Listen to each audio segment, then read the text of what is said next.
Itu dadakan gitu. Saya baru ketahui itu setelah waktu saya bangun pagi tadi. Oh, ternyata lawannya Zulkifli. Saya terkaget bukan karena apa, saya terkaget kok tumben Zulkifli kok sudah bernyali begitu menghadapi saya gitu. Pikir saya apakah akan gentar selama-lamanya? Oke lah. Ya. Sekarang saya langsung ke tema aja. Jadi pertama gini teman-teman semua. Pertama gini teman-teman semua ya. Kita siang hari ini, pagi hari ini, kita akan membahas mengenai asal-usul Al-Quran. Ya.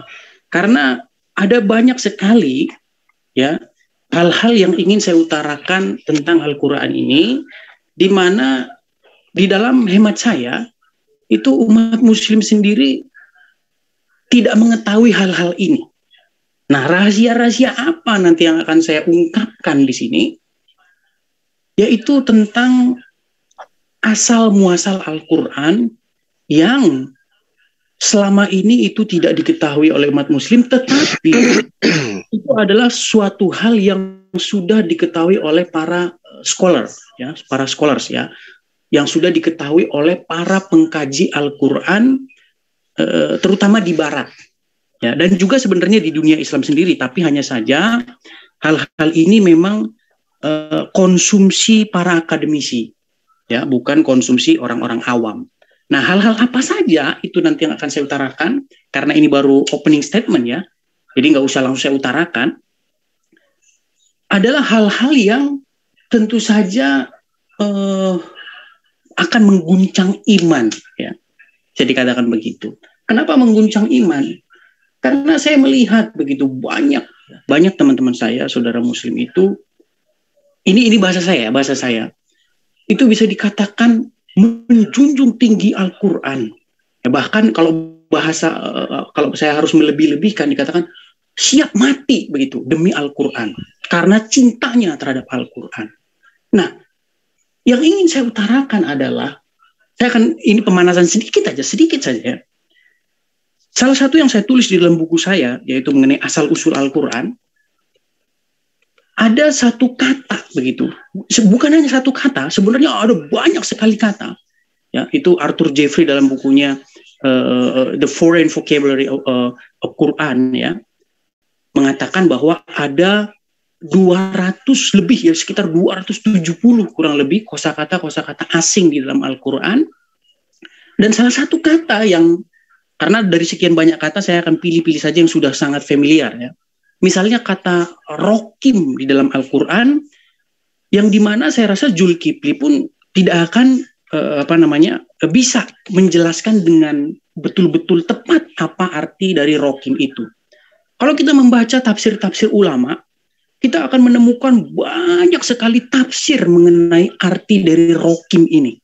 Ada yang bilang itu batu bertulis, ada yang bilang itu nama lembah, ada yang bilang itu nama anjing, ada yang tidak ada kesepakatan, ya, tentang arti dari rokim di dalam Al-Kahfi ayat 9 atau 8 itu.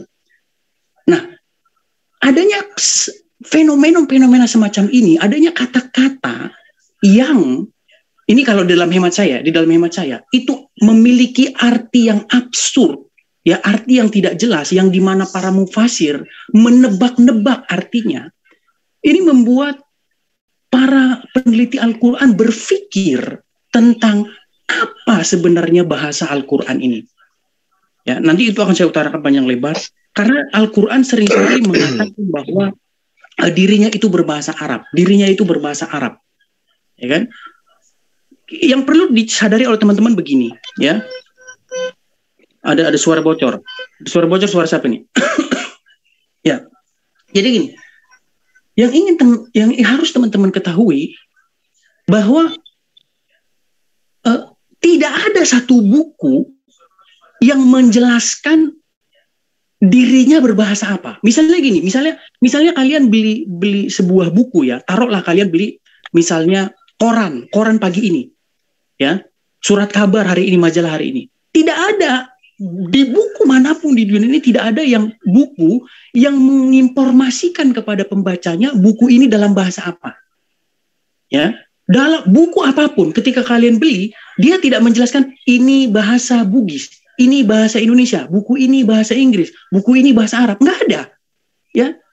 Kenapa? Karena isi dari buku itu sendiri sudah menjelaskan kepada pembacanya dalam buku apa buku itu. Ketika kalian baca koran pagi ini, koran itu tidak ngomong gini, buku ini, media hari ini dalam bahasa Indonesia, surat kabar ini dalam bahasa, nggak ada, karena isinya itu sudah menunjukkan kepada pembacanya buku itu berbahasa apa. Nah, tapi Al-Quran membuat satu pernyataan bahwa Quran ini dalam bahasa Arab. Ya, itu ada banyak sekali ayat-ayat Quran yang mengatakan Quran ini dalam bahasa Arab, Quran ini dalam bahasa Arab. Nah, pertanyaannya, kenapa Al-Quran perlu menginformasikan hal itu?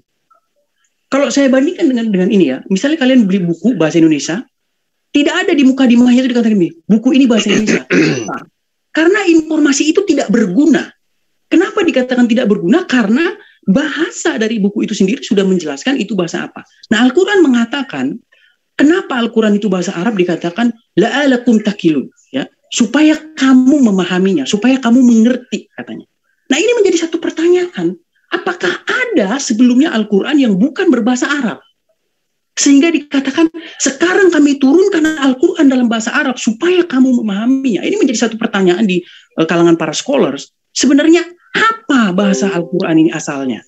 Nah, nanti akan saya tunjukkan jejak-jejak atau bekas-bekas di mana kita bisa berpikir ulang untuk melakukan kajian ulang. Sebenarnya Al-Quran ini dalam bahasa apa? Nah, untuk closing statement-nya, biar agak panas sedikit, Zulkifli kan saya senangnya manas-manasin dia. Nah, gini. Nah, jadi kalau kita beli buku terjemahan, ya, misalnya kita beli buku terjemahan, kita pergi ke toko buku nih, kita lihat misalnya buku tafsir Ibnu Katsir, maka di depan mukadimahnya itu perlu dikatakan begini, tafsir Ibnu Katsir dalam bahasa Indonesia. Kenapa di situ perlu diinformasikan dalam bahasa Indonesia? Karena buku itu aslinya bukan bahasa Indonesia. Gitu loh. Makanya hal-hal semacam itu, pemberitahuan kepada pembaca bahwa ini dalam bahasa ini dalam bahasa itu, hanya dapat dipahami, hanya masuk akal ketika itu adalah informasi tentang penerjemahan. Makanya ketika kita beli buku tafsir Ibnu Katsir, dikatakan tafsir Ibnu Katsir dalam bahasa Indonesia supaya kamu memahaminya. Ini buku ini dalam bahasa Inggris supaya orang Inggris memahami. Itu menandakan adanya proses translation, ya, adanya proses penerjemahan. Nah, apa nanti bukti-bukti yang bisa menguatkan bahwa adanya indikasi bahwa Al-Quran itu tadinya bukan berbahasa Arab, kemudian diterjemahkan ke dalam bahasa Arab? Nah, itu nanti akan saya paparkan satu persatu, tapi tidak mungkin waktunya cukup ya, karena cuma sebentar. Nanti akan saya ambil contoh-contoh yang prominent, yang menonjol gitu ya. Nah, salah satunya adalah masalah Rokim tadi ini. Biar saya tutup ya. Nah, banyak menerjemah ya, banyak penafsir para ulama ya. Kalau kita baca Al-Kahfi ayat 9, walaupun dalam bahasa apapun, Rokim itu tidak diterjemahkan. Kenapa? Karena ini artinya apa? Ini apa arti Rokim ini? Ada yang ngomong begini begitu. Nah, penutup dari opening statement, apakah ini buku yang Anda, kalau saya ingin melebihkan kata-kata, yang Anda rela mati untuknya? Apakah dengan buku yang ada kata-kata yang tidak jelas begini, yang artinya multi tafsir? Mohon maaf ya, saya katakan tidak jelas ini karena menimbulkan multi tafsir. Ya, nggak ada orang Indonesia berdebat tentang arti pintu. Semua orang Indonesia nggak ada yang berdebat pintu itu apa. Tapi para ulama berdebat tentang apa arti Rokim itu.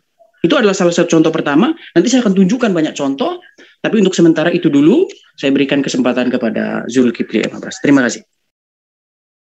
Persilakan untuk Bang Zuma. Bang Edi. Baik. Ukti izin kohosin hamba. Lanjut. Oh iya. Bisa saya mulai? Bisa Bang Zuma, silakan. Baik. Bismillahirrahmanirrahim. Assalamualaikum warahmatullahi wabarakatuh. Alhamdulillah. Puji syukur kita panjatkan kehadirat Allah Subhanahu wa Ta'ala yang telah dengan rahmat dan kasih sayangnya telah mewahyukan sebuah buku panduan yang kemudian disebut dengan Al-Quranul Karim, di mana buku panduan ini adalah kitab suci yang di dalamnya termaktub seluruh urusan manusia yang terkait dengan hubungannya kepada Allah, pada pencipta alam semesta, dan juga hubungannya kepada sesama makhluk. Al-Quran sebagai penjabat daripada rahmatan lil alamin. Salawat serta taslim senantiasa kita haturkan kepada junjungan kita Rasulullah Muhammad sallallahu alaihi wasallam, Nabi yang telah membawa kita dari manusia yang tadinya jahiliyah, tidak mengerti apapun tentang kebenaran. Ketika datang kebenaran pun dipelesetkan oleh orang-orang yang mengaku sebagai orang yang memahami tentang kebenaran, namun kemudian Al-Quran kembali datang dari wahyuan yang diterima Rasul Muhammad SAW, sehingga kita selaku umat Islam mampu membedakan antara mana yang baik dan mana yang benar.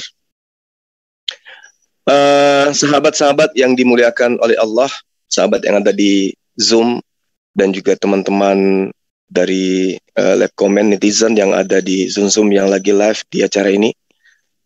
Pagi ini kita kedatangan tamu ya. Saya juga tidak pernah kemudian melakukan tantangan terhadap Edis.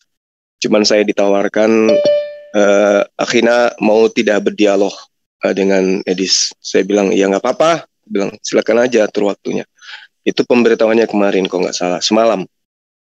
Nah, ketika berbicara mengenai apa yang kemudian saudara Edis Sidabutar sampaikan tentang Al-Quran. Al-Quran memang jelas diterangkan ya, bahwa Al-Quran itu diwahyukan oleh Allah dengan menggunakan bahasa Arab. Wal kitabil mubin inna ja'alnahu Qur'ana Arabiyan la'allakum ta'qilun. Demi kitab Al-Quran yang menerangkan, sesungguhnya kami menjadikan Al-Quran dalam bahasa Arab supaya kamu memahaminya. Nah, sekiranya orang yang kemudian bisa memahami ilmu daripada apa yang tertuang di dalam Al-Quran, lapas Qur'anan yang berasal dari kata qara'ah, itu bermakna membaca, dan qira'atan yang berarti bacaan. Jadi Al-Quran ini kemudian diwahyukan oleh Rasul Muhammad SAW kepada bangsa yang menuturkan, melisankan bahasa linguistik, bahasa Arab.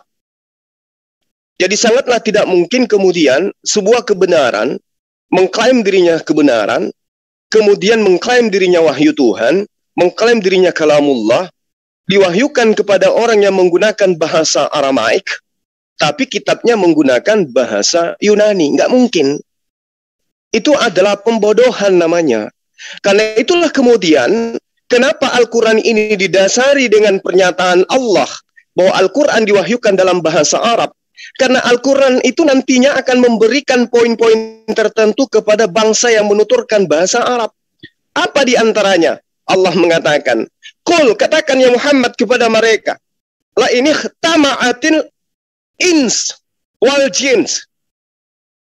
Jadi Allah menantang, ala ayyatu bimithli hadzal Qur'an. Jadi bukan tanpa alasan Allah itu kemudian mewahyukan Al-Quran dengan menggunakan bahasa Arab. Kalau kemudian ada satu sosok manusia yang kemudian memprotes, kemudian menganggap Al-Quran itu bukan bahasa Arab karena di dalamnya ada kata ar-raqim atau kata raqim, ya itu adalah keusilan yang tidak berdasar terhadap ilmu pengetahuan. Al-Quran menerangkan, ya, la ya'tuna bimithlihi walau kana ba'duhum li ba'din zahira. Allah menantang itu. Sesungguhnya jika kamu berkumpul, wahai jin, wahai manusia, untuk membuat yang serupa dengan Al-Quran ini, mereka tidak akan dapat membuat yang serupa dengannya, sekalipun mereka saling membantu satu sama lain. Nah, ini di tengah-tengah kita muncul jinnya, muncul manusianya. Tapi apa yang dia bawa? Al-Qarib. Hanya ada satu kata Al-Qarib itu yang dia bawa. Dia tidak mampu, Ar-Raqim maksud saya, dia tidak mampu kemudian membawa satu kitab yang bisa menyamai Al-Quranul Karim. Artinya, tantangan Allah belum terjawab. Ketika kemudian Al-Quran datang dalam bahasa Arab, orang-orang Arab tidak mampu menjawab tantangan ini. Allah menurunkan tantangannya. Apa kata Allah? Am yaqulu naftara, ya, qul fa'tu bi asyri. Jadi Allah menurunkan surah mithlihi, yang sama seperti Al-Quran, muftarayat. Itu tantangan oleh Allah. Wad'u man istata'tum min dunillah in kuntum shadiqin. Ketika tadi Allah menantang orang-orang yang menuturkan bahasa Arab, wahai kalian yang mampu berbahasa Arab, yang kemudian datang Rasulullah Muhammad SAW kepadamu dengan membawa sebuah wahyu yang juga bahasa Arab. Jika kamu ragu terhadap apa yang dibawa oleh Rasulku, kata Allah, maka coba kamu berkumpul dengan seluruh jin, buat juga semisal Al-Quran. Gak bisa ada yang membawa itu, gak bisa ada yang membuktikan tantangan itu. Allah kemudian menurunkan tantangannya, level tantangannya. Jika kamu tidak mampu satu kitab, kata Allah, maka buktikan bahwa dia Rasul Muhammad SAW yang membuat Al-Quran itu. Katakan, sampaikan kepada mereka, datangkanlah 10 surah semisal dengan Al-Quran yang dibuat-buat oleh mereka. Ajaklah di antara mereka supaya kamu bisa membuktikan bahwa apa yang datang kepada Rasul Muhammad SAW itu benar dari Rasul Muhammad SAW, bukan dari pencipta alam semesta.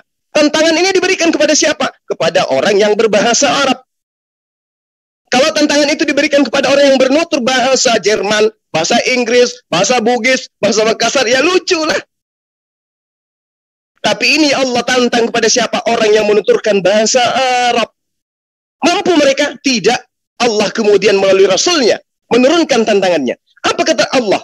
Am yaqulu naftara qul fa'tu bi surah mithlihi wad'u man istata'tum min dunillah in kuntum shadiqin. Katakan kepada mereka, ya Muhammad, kalau mereka tadinya tidak mampu menantang apa yang engkau bawa berupa satu kitab yang menjadi landasan pembatalan Quran sebagai kalamullah, dan kemudian aku turunkan 10 surah dari apa yang aku tantangkan, dan mereka juga tidak mampu, maka cukup satu surah. Suruh mereka buat semisal Al-Quran. Buatlah sebuah surah yang semisal dengan surah Al-Quran. Dan ajarlah siapa saja di antara kamu yang mampu membuat selain daripada Allah, jika kamu orang-orang yang benar. Muncul di tengah kita. Bukan satu ayat yang dia bawa satu kata. Kata Ar-Raqim yang dia bawa. Padahal tantangannya satu surah, 10 surah, satu Al-Quran. Dan sangat-sangat disayangkan, kita tidak bisa kemudian menyalahkan sepenuhnya saudara kita Edi Sidabutar. Kenapa? Karena dia tidak mampu menunjukkan kelalaian, kesalahan, ya, kekhilafan di dalam Al-Quran, sehingga dia hanya menantang apa yang kemudian Allah terangkan di dalam Al-Quran. Wal kitabil mubin inna ja'alnahu Qur'ana Arabiyan. Hanya itu yang dia bisa bawa, sehingga dia mengatakan Ar-Raqim itu bukan bahasa Arab. Dia lupa bahwa di dalam perspektif penutur manusia, bahasa manusia itu adalah merupakan asal-usul sebuah bahasa, itu adalah landasan bunyi dari yang disuarakan oleh kaum-kaum terdahulu, sehingga membentuk sebuah bahasa. Bahasa Arab kita tahu, itu adalah bahasa yang berasal dari bahasa keturunan Abraham. Ya, bahasa Abrahamaik, ada Aramaik, ada Ibrani, dan seterusnya. Dan bahasa Arab juga berasal dari bahasa-bahasa yang ada di kaum-kaum sekeliling daripada bangsa Arab itu sendiri. Jadi kemudian kalau ada satu ketika kita menemukan ada bahasa yang berkesesuaian dengan bahasa di luar daripada bahasa Quran, ya maklum aja. Kenapa? Justru itulah yang Allah tantang. Orang-orang yang sudah menggunakan kata rakim, Allah gunakan kata itu lagi, supaya orang-orang itu mampu kemudian menciptakan sebuah surah yang bisa menandingi Quran. Tapi rupa-rupanya tidak ada yang mampu. Sampai hari ini nggak ada yang mampu. Jangankan membuat semisal satu surah dalam Al-Quran, menjadikan Al-Quran kehilangan original teksnya saja nggak mampu dunia ini. Sekuat apapun sebuah negara, sehebat apapun sebuah kekuasaan, ya, setinggi apapun tahta manusia di atas muka bumi ini, sebenci apapun dia terhadap Islam, terhadap kalamullah, terhadap Quran, mereka tidak berdaya untuk kemudian menghilangkan Al-Quran dari lembaran-lembaran yang kemudian kita anggap sebagai sebuah kitab. Misalnya, Amerika, sebuah negara yang taruhlah misalnya benci terhadap Islam. Mereka minta ke Arab Saudi masukkan Al-Quran ke dalam negaraku, saya minta 3 kontainer, tetapi dengan syaratnya cukup terjemah saja. Jangan ada bahasa Arabnya. Tak ada kekuatan yang seperti itu. Untuk membentuk itu, melisankan itu saja mereka nggak mampu. Jangankan melisannya, membuat sebuah surah saja kepada yang punya kompetensi menerbitkan Quran. Terbitkan Al-Quran versi bahasa Indonesia tanpa menggunakan original. Itu tidak ada. Bisa jadi ketika mereka melakukan pertemuan muktamar, ayo kita minta kepada Saudi Arabia untuk menerbitkan Quran, tapi versi bahasa Yunani misalnya. Boleh jadi mereka jatuh palu pada saat itu. Tapi ketika mereka mengirim surat atau lagi nelpon, mulut mereka kaku untuk mengatakan itu. Tinta pulpen mereka seketika habis untuk menuliskan itu. Tak mampu sampai kepada penerbit Quran pesanan mereka. Sehingga apa yang diterangkan oleh Al-Quran, kami yang mewahyukan, kami juga yang menjaganya. Itulah Quran. Subhanallah. Kalau kemudian hari ini sahabat kita Edis Debutar membawa kata Ar-Rahim atau kata Rakim yang kita bisa pahami kemudian sebagai terjemah batu tertulis atau batu yang ada di dalam surah mana tadi dia katakan itu penggambaran jelas bahwa kemudian ketika kata ini masuk ke dalam Al-Quran itu sudah masuk kategori bahasa Arab. Karena kenapa? Rakim itu dalam pemahaman umat Islam dan bahasa linguistik Arab itu memang berasal dari bahasa Arab. Itu intinya. Kalau kemudian dikatakan oh tidak, ada penutur bahasa lain yang lebih dulu mengatakan itu hanya secara buku tulang, kebetulan saja. Demikian sementara ya, mudah-mudahan apa yang saya jabarkan ini karena sifatnya ini adalah edukasi terhadap diri saya sendiri dan juga teman-teman muslim pada khususnya. Demikian sementara, silakan. Silakan Bang Edis untuk menanggapi penjelasan dari Bang Juma. Sebelum Edis menjawab, Dis, itu surah berapa, Dis? Al-Kahfi 8 atau 9, coba cek aja. Oke, siap, yuk lanjut. Oke, baik. Ya, terima kasih atas waktu yang diberikan kepada saya. Terima kasih juga kepada Zulkifli Abbas atas pemaparannya. Juara, hanya saja, lanjut. Tolong di-mute jangan Bentar, outfit kau kece kali, Dis. Kayak Ustaz gitu. Di-mute dulu, yang lainnya di-mute dulu. Ya, lanjut. Ya, jadi hari ini saya ingin mencoba menjadi ustadz kalian semua di sini ya. Nah, jadi begini ya, teman-temanku semua, sobat-sobat muslimku semua, begini. Dari apa yang panjang lebar diutarakan oleh Zulkifli Abbas, pertanyaan saya tentang makna dari Ar-Rakim itu sama sekali tidak terjawab. Dia hanya mengatakan itu adalah bahasa yang sudah diarabkan. Tapi apa artinya? Apa definisinya? Saya minta definisi arti. Inikah buku yang Anda rela mati untuknya, yang Anda sendiri tidak tahu artinya? Bagaimana mungkin Anda punya buku yang Anda klaim jelas, bahkan dikatakan lisanun Arabian mubin, bahasa Arab yang jelas, tapi Anda tidak tahu artinya? Ya, adapun banyaknya tafsir, ada yang bilang itu batu bertulis, ada yang bilang itu nama lembah, ada yang bilang itu nama anjing, ada yang bilang itu bla bla, banyak sekali tafsir. Itu mengindikasikan bahwa tidak ada yang sepakat atau tidak ada yang tahu persis apa arti dari Rakim itu. Kalau Anda bilang itu sudah menjadi bahasa Arab, apa akar katanya? Ya, root word-nya apa? Ya, itu harus Anda jelaskan kalau memang itu bahasa Arab. Ya, sama seperti kita orang Indonesia. Ya, ketika kita menemukan di dalam satu buku ada tulisan di situ tungkriung, kita baca buku bahasa Indonesia, terus kita temukan ada kata tungkriung. Apa ini tungkriung? Ini bukan bahasa Indonesia. Ya, ini menjadi satu beban bagi Anda, Zulkifli Abbas sebagai seorang pemimpin untuk menjelaskan kepada umat Anda apa sebenarnya arti dari Rakim itu. Tadi kan sudah saya bilang itu satu dari sekian banyak. Saya tidak bilang hanya satu-satunya, ada banyak sekali. Ya. Nah, jadi teman-teman sudah tahu saya sudah menulis sebuah buku ya di sini. Jadi sebelum saya baca buku saya, ada Zulkifli Abbas tadi mengatakan tantangan untuk membuat satu surat semisal Quran. Menurut saya, ini dalam hemat saya, tantangan ini bersifat subjektif. Tantangan ini bersifat absurd. Kenapa? Karena kriteria apa apa yang digunakan untuk mengatakan bahwa ini lebih baik atau ini sama setara dengan Quran?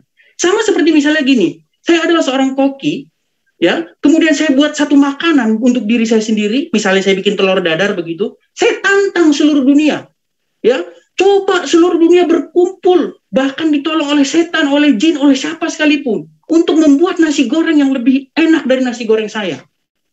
Karena tidak jelas kriterianya apa, karena tidak jelas siapa yang menentukan ini lebih baik atau lebih buruk dari masakan yang saya buat, maka tantangan itu tidak akan pernah dimenangkan oleh siapapun. Karena jurinya saya, ya, kalian berkumpul untuk membuat makanan yang lebih enak, ya, telur dadar yang saya buat ini tidak akan ada, karena jurinya saya yang menentukan. Sama seperti kalian, kalau kalian bilang buatlah satu surat semisal ini, siapa jurinya? Kalau kalian jurinya, tidak akan ada yang bisa menang, karena kalian jurinya. Sama seperti saya, kalau saya buat makanan semacam itu, tidak ada kalian yang bisa menang, karena saya yang ngerasain, saya yang nentuin. Ya kan? Ini yang saya bilang tantangan yang sifatnya subjektif. Makanya saya tidak perlu terlalu menanggapi itu. Nah, sebenarnya saya ingin katakan, ya, saya membacakan aja buku saya di sini, ya, ini teman-teman yang kalian biar ini yang Muslim saya bagikan gratis, ya, kepada Muslim, ya, yang Kristen juga kalau mau juga boleh, tapi saya fokuskan kepada Muslim gratis kepada kalian, sama ongkirnya semua gratis.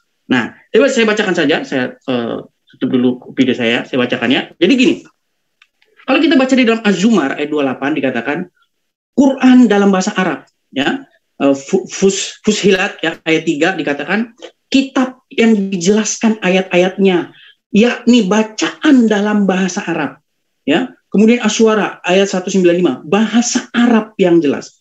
Nah, ini menjadi satu pertanyaan. Mengapa Al-Quran sering, ini saya sedang membacakan buku saya, mengapa Al-Quran sering mengatakan ini bahasa Arab, bahkan sampai-sampai mengatakan ini bahasa Arab yang jelas, lisanun Arabiyyan mubin. Mengapa Al-Quran perlu memberitahu bahwa dirinya bahasa ini dan itu? Apakah pembaca Al-Quran itu sendiri tidak tahu bahwa bahasa Al-Quran itu bahasa apa? Jika pembaca Al-Quran itu tahu bahwa Al-Quran itu bahasa Arab, untuk apa lagi Al-Quran memberitahu bahwa Al-Quran berbahasa Arab? Sebenarnya jawabannya ada di dalam Al-Quran sendiri. Dikatakan la'alakum takilun. Ya. Nah, atau apakah sebelumnya, ini menjadi pertanyaan, yang menjadi pertanyaan sekarang gini, apakah sebelumnya ada Al-Quran yang bukan berbahasa Arab sehingga perlu diberitahu bahwa sekarang ada Al-Quran dalam bahasa Arab? Atau apakah ada orang yang mencurigai bahwa Al-Quran itu bukanlah bahasa Arab yang lurus, bukanlah bahasa Arab yang benar? Dan ataukah ada yang mengatakan bahwa bahasa Al-Quran itu bahasa Arab yang tidak jelas? Atau lebih parahnya, apakah ada orang yang mengatakan bahwa sesungguhnya Al-Quran itu bukan bahasa Arab? Ya, karena sebenarnya yang perlu kita tahu bahwa Al-Quran itu pada dasarnya itu gundul, ya, huruf tanpa harokat. Ya, nah pertanyaannya sekarang adalah, jika ada bahasa Arab yang jelas, lalu seperti apa bahasa Arab yang jelas, yang tidak jelas? Karena Al-Quran mengatakan lisanun Arabiyyan mubin, bahasa Arab yang jelas. Kalau dikatakan bahasa Arab yang jelas, maka pertanyaannya sekarang, bahasa Arab yang tidak jelas seperti apa? Ya kan? Nah, ini sebenarnya ayat ini merujuk kepada surat An-Nahl ayat 103 yang teman-teman juga sudah pada tahu, dikatakan di sana bahwa ada orang-orang, ya mungkin kalau bisa moderator menampilkan ayatnya. Jadi ada orang-orang yang menuduh bahwa Muhammad mempelajari Al-Quran itu dari orang ajam. Nah, Al-Quran membantah tuduhan itu dengan mengatakan bagaimana mungkin dia mempelajari dari orang ajam sedangkan dia berbahasa ajam, sedangkan Quran ini bahasa Arab yang jelas. Nah, seperti apa bahasa Arab yang tidak jelas tersebut? Menurut saya, bahasa Arab yang tidak jelas tersebut adalah bahasa Arab yang tidak fasih, atau bahasa Arab yang tidak jelas maknanya, atau bahasa Arab dengan gaya asing karena berasal dari orang ajam. Ya, bahasa Arab yang dituturkan oleh orang asing. Saya kasih contoh gini, kalau ada orang bule tinggal di Indonesia, baru taruhlah 3 bulan, 6 bulan, dia bisa bahasa Indonesia, tapi bahasa Indonesia gaya belepotan. Ya. Nah, pertanyaannya, apakah bahasa Arab di dalam Al-Quran itu tidak jelas atau seperti tuduhan orang tidak fasih? Nah, itu tuduhannya. Nah, untuk menjawab tuduhan itu, ya saya buka lagi kopan saya. Jadi gini teman-teman semua. Tadi Zulkifli, saya buka lagi open cam aja biar lebih enak ya. Tadi Zulkifli mengatakan bahwa Quran itu artinya adalah bacaan. Apakah benar kata Zulkifli? Jadi teman-teman, untuk nama kitab saja, untuk nama kitab itu ulama berdebat. Ya, kita harus jujur di sini, nggak boleh bohong. Zulkifli juga saya harap jujur, Anda jujur.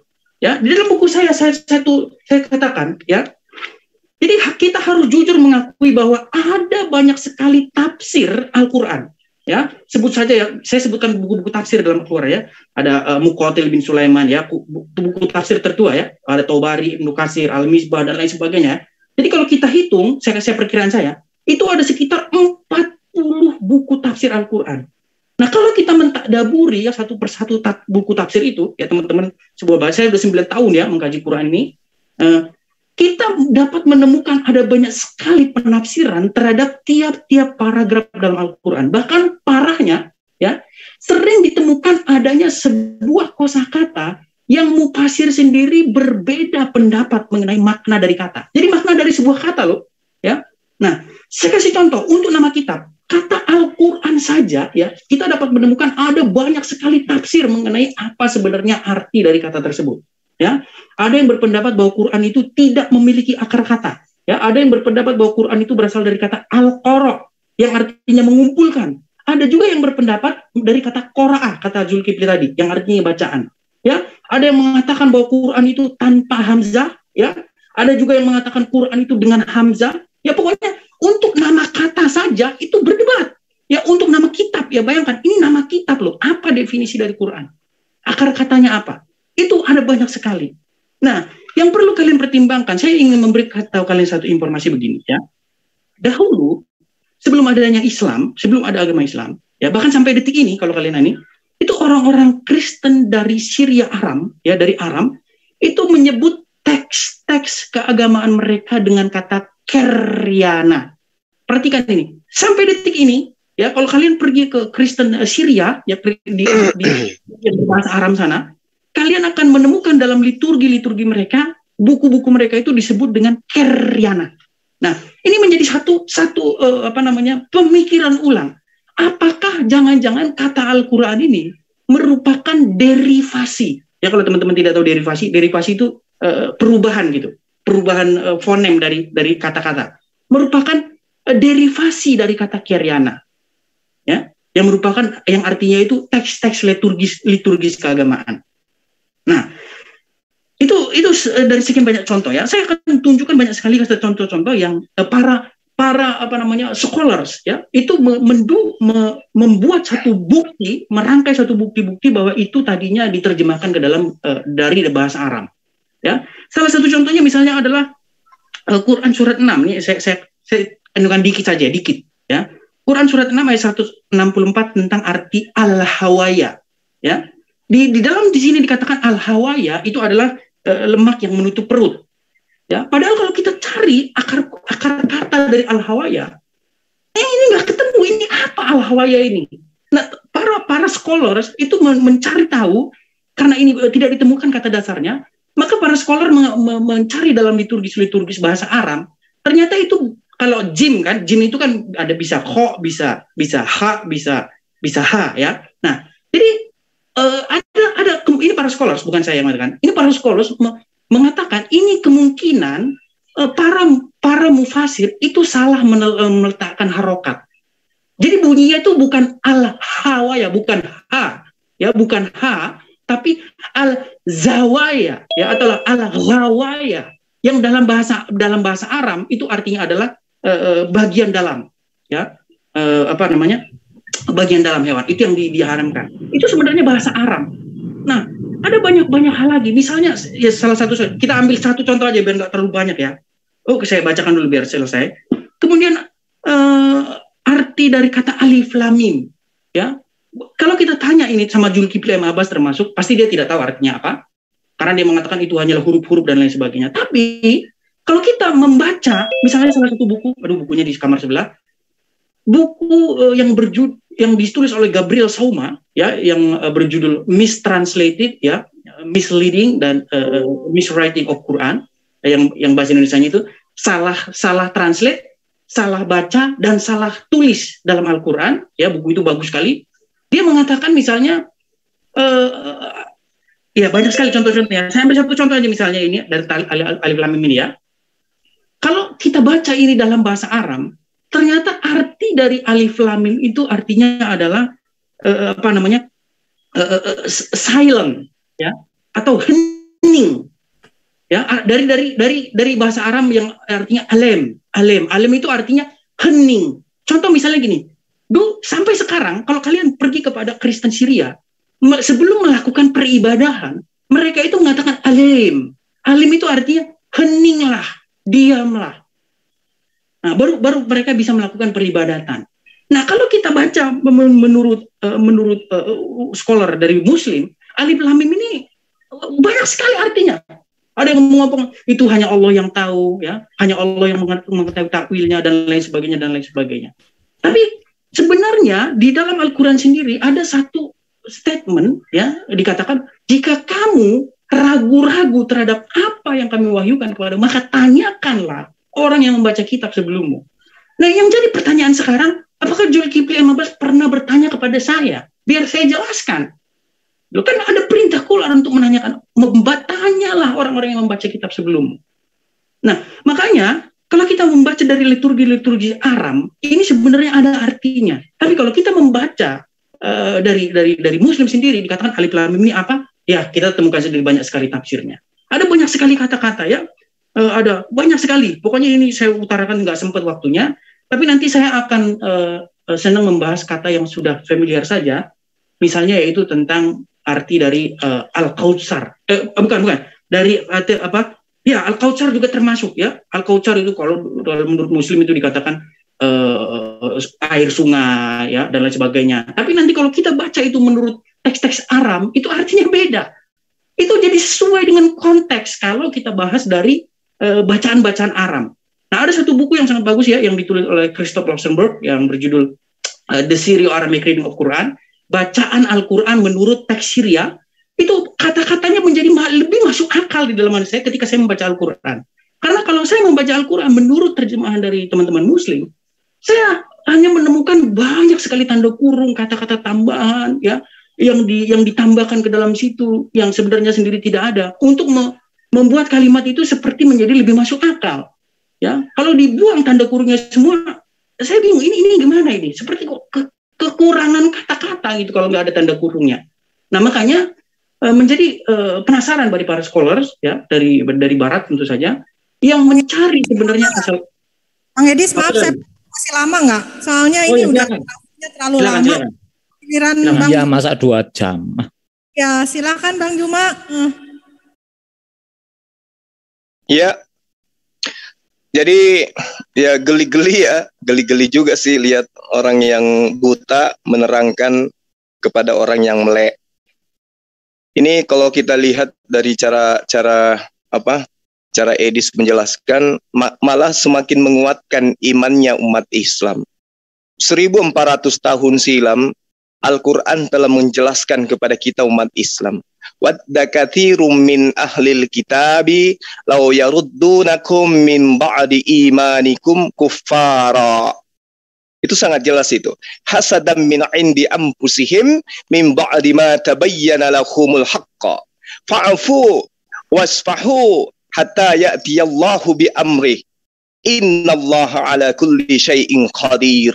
Banyak di antara ahli kitab menginginkan sekiranya mereka dapat mengembalikan kamu setelah kamu beriman, lalu menjadi kafir kembali. Karena rasa dengki dalam diri mereka setelah mereka datang, setelah kebenaran jelas bagi mereka. Maka maafkanlah dan berlapang dadalah sampai Allah memberikan perintahnya. Sungguh Allah Maha Kuasa atas segala sesuatu. Edis Sidabutar mencoba untuk mengkritisi Quran. Tapi baca huruf hijaiyah nggak bisa. Ini celaka ini. Ya, mengaku ingin apa itu tema yang dia pilih? Yang ingin membongkar katanya. Tapi yang dia bahas itu apa? Orang Kristen Syria yang mau ibadah katanya ada kata alem, artinya senyaplah atau diamlah. Dia lupa kalau di dalam bahasa Arab itu ada kata hadi atau askut yang berarti diamlah, heninglah. Bukan larinya ke alif lam. Jadi dia hanya cocok-cocokan untuk menggambarkan nubuatan yang ada di dalam Al-Quran. Wadda katsirum min ahlil kitabi law yaruddunakum min ba'di imanikum kuffara. Dia mau kita meninggalkan Quran lalu menuju kepada buku Yunani yang penuh dengan ajaran paganisme, menyembah kepada manusia. Kalau kemudian ada dari dia katakan Al-Quran itu Rasulullah Muhammad SAW belajar dari orang yang menutur bahasa apa dia bilang tadi itu ajam ya, itu tidak ada bukti. Dan kalaupun ada pembuktiannya, bukti apa yang dia bisa sodorkan? Hanya klaim dan tuduhan saja.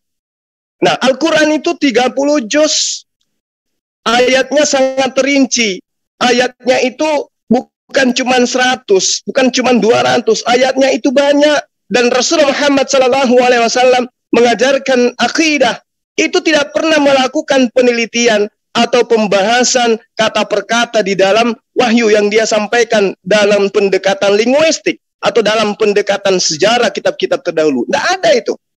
Literasi mana, ya kurikulum mana di dalam disiplin ilmu Islam yang kemudian membahas tentang kodifikasi Quran, di mana poin-poinnya adalah menjelaskan tentang bagaimana Rasulullah Muhammad SAW mengambil satu ayat di dalam Al-Quran untuk kemudian diterangkan bahwa itu berasal dari bahasa lain daripada Al-Quran itu sendiri. Kita memahami bahwa Al-Quran secara ilmu kebahasaan berakar kata dari kata qara yaqra'u Quranan, yang artinya bacaan atau yang dibaca. Kalau hari ini kemudian Edi Sidabutar, saudara kita dari Kristen yang nampak ke Islam-Islaman, itu sudah nyata itu. Tujuannya adalah untuk menyesatkan, membawa umat Islam ya yang taat kepada perintah Allah untuk ingkar terhadap Islam itu sendiri.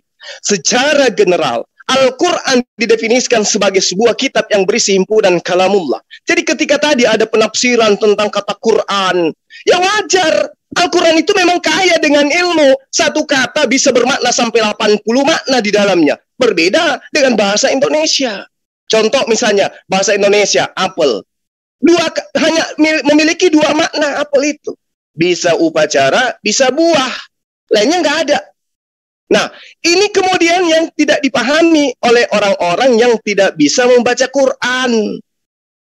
Ya, jadi Al-Quran itu ketika memberikan tantangan, bukan berarti sebelum Al-Quran ada sebuah kitab yang menggunakan bahasa Arab. Tidak.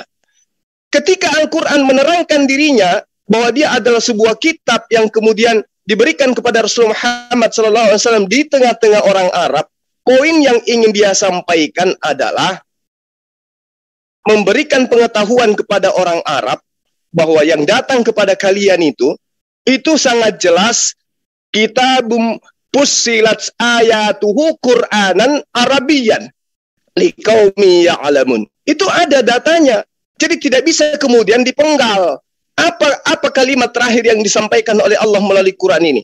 Li kepada qaumi, orang-orang atau kaum atau bangsa ya'lamun, yang mengetahui. Sekarang pertanyaannya adalah ketika Al-Quran itu diterangkan kitabum fussilat ayatu ya Qur'anan Arabiyya, kitab yang di dalamnya terdapat ayat-ayat yang dijelaskan, yang mana di dalamnya bacaannya dalam bahasa Arab, itu ternyata diperuntukkan untuk kaum yang mengetahui. Sekarang pertanyaannya, apakah Edi Sidabutar ini termasuk dalam golongan kaum yang mengetahui? Ini dulu yang harus kita jelaskan, minta penjelasan. Apakah betul Edis ini tahu tentang Quran? Atau hanya mengambil kata per kata, kemudian dia cocokologikan, kemudian dia habiskan waktu untuk menulis, untuk buang-buang waktu, sementara membaca Quran aja nggak bisa. Sementara yang diterangkan kemudian dalam Al-Quran ini, kitabum fussilat ayatuhu Qur'anan Arabiyan, poinnya di sini adalah liqaumi ya'lamun. Jadi Quran itu hanya diperuntukkan kepada kaum yang mengetahui. Al-Quran tidak diperuntukkan kepada orang yang tidak mengetahui. Lalu bagaimana kemudian cara untuk mengetahui Al-Quran itu? Ya belajar. Lalu poin apa yang kemudian harus dilakukan untuk belajar? Poin-poinnya yang lakukan seperti umat Islam. Wa minal laili fatahajjad bihi nafilatallah asa ayyab'atsaka rabbuka maqaman mahmudah. Apakah ini dilakukan oleh Edis? Tidak. Jadi umat Islam itu jelas Ya, jelas Al-Quran itu ketika dikatakan oleh Allah kepada Rasul Muhammad SAW, Inna sanulqi alaika qawlan thaqila. Sesungguhnya kami akan menurunkan perkataan yang berat kepadamu. Apa perkataan berat itu? Itu tadi poin-poinnya. Tidak semudah yang diharapkan bahwa mempretelin Quran itu cukup dengan mengambil satu kata. Kata apa yang diambil? Ar-Raqim. Untuk apa? Untuk melunturkan imannya umat. Oh, nggak bisa. Hanya karena Anda menggunakan baju koko, pakai peci putih, kemudian Anda sosok penampilan Islam, lalu kemudian Anda ingin memborbardir Quran. Nggak bisa, nggak bisa. Karena Al-Quran itu, dzalikal kitabu la raiba fihi hudal lil muttaqin. Petunjuk bagi orang yang bertakwa, tidak ada keraguan di dalamnya. Kenapa tidak ada keraguan di dalamnya? Karena umat Islam memahami Quran berdasarkan landasan ilmu. Bukan asal-asal, bukan karena kebencian. Jadi kalau kemudian sahabat saya mengatakan bahwa Quran itu adalah sebuah buku yang dibangun dari hasil penyelidikan, kasih bukti di mana Rasulullah Muhammad SAW belajar satu ayat saja. Belajar kepada siapa? Siapa gurunya? Apa nama bukunya? Di mana dia belajar? Duduk dengan siapa? Lalu kenapa kemudian data-data ini sampai hari ini bisa seabsolut mungkin berkaitan dengan kemaslahatan hidup umat manusia, berkaitan dengan sains, berkaitan dengan dokter, berkaitan dengan alam semesta dan seterusnya. Semua titik demi titik itu berkaitan. Dari mana sosok Rasulullah Muhammad SAW mendapatkan pengetahuan seperti ini? Sedangkan kita tahu seorang profesor, seorang pakar, ya, berkumpul kemudian menciptakan sebuah karya, saban hari, saban waktu, hari, minggu, bulan, tahun, pasti akan ditemukan cacatnya. Al-Quranul Karim cacatnya di mana? Hanya karena ada kata Ar-Raqim tadi itu Anda katakan cacat. Apa cacatnya? Baca satu ayat. Kalau Anda katakan bahwa di dalam surah Al-Kahfi, am hasibta anna ashabal kahfi warraqimi kanu min ayatina ajaba. Itu jangan kamu ambil raqib. Jangan ambil satu kata itu, tapi ambil satu ayat, ambil satu surah, tadabburi isinya, lalu kemudian buktikan di dalam kehidupan sehari-hari apakah ini bertentangan dengan akal logika manusia. Itu seperti itu. Jadi kalau kemudian kita umat Islam harus bangga gitu loh. Al-Quran tidak bisa tersentuh, maka orang yang membenci kebenaran, mengambil, mencari, meneliti, lalu kemudian menemukan sebuah kata, yang mana kata itu dianggap bisa menjatuhkan marwah Islam. Subhanallah. Allah kemudian mengatakan kepada kita, Al-Quran itu diperuntukkan bagi orang-orang yang berilmu, orang-orang yang menggunakan akal sehat. Kalau kemudian hanya kata Ar-Raqim, kemudian melunturkan kebenaran Al-Quran, tunggu dulu. Kalau dikatakan, oh, kata Ar-Raqim itu sudah digunakan oleh penutur-penutur bahasa sebelum, enggak apa-apa. Emang apa masalahnya? Tapi kan kita pun mengatakan itu diwahyukan dalam bahasa Arab. Oh, memang Ar-Raqim itu sudah masuk dalam komponen bahasa Arab. Apa masalahnya? Oh tidak, Ar-Raqim itu banyak terjemahan. Ada yang menafsirkan begini dan ya itulah Al-Quran. Multi tafsir. Itulah Quran. Multi tafsir. Tapi kemudian harus dipahami di dalam menafsirkan Al-Quran tidak sama seperti menafsirkan harga ikan di pasar. Dia memiliki kaidah ilmu. Kaidahnya baku. Dasarnya ada. Contoh misalnya ketika kita belajar tentang salah satu dari poin bagaimana kemudian bisa menafsir atau memahami kata per kata dalam Al-Quran. Kudu wajib memahami nahwu sharaf. Harus tahu rukun-rukun kalam. Berupa lapas, berupa bahasa Arab, tersusun dari 2 kata atau lebih. Dan kata ini bisa memberikan pemahaman. Lalu kemudian memahami bahwa kalam itu ada 3, isim, fa'il, huruf, dan seterusnya. Penjabarannya demikian. Sehingga umat Islam itu tidak mudah goyah. Kenapa? Karena dalam memahami Quran, pondasinya sangat kuat. Didasari dengan ilmu nahwu, didasari dengan ilmu balaghah, didasari dengan ilmu i'rab, tafsir dan seterusnya. Jadi orang luar sana ketika hanya mengambil kata Ar-Raqim, kemudian melilit-lilit lidah bahwa ini dulu begini, ini dan begini. Oh, nggak bisa. Itu laksana orang buta mencoba mengintip. Dan saya katakan itu. Atau orang sumbing belajar untuk tersiul. Nggak bisa.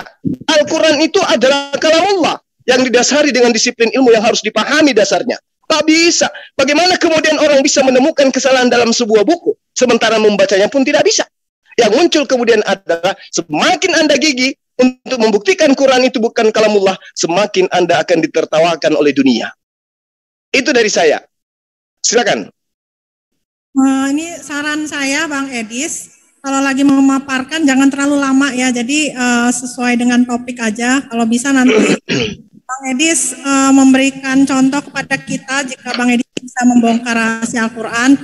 Coba praktekkan kepada kita cara membaca Al-Quran yang baik dan benar seperti apa begitu. Ya dipersilakan Bang Edis. Baik, saya lanjutkan dulu. Saya jalankan dulu. Habis ini nanti kita langsung sesi itu ya, sesi. Kalau bisa nanti ada sesi debat, tapi debat yang tetap teratur, nggak saling serobot-serobotan. Jadi gini. Saya tanggapi dulu klaim-klaim dari Zulkifli tadi ya.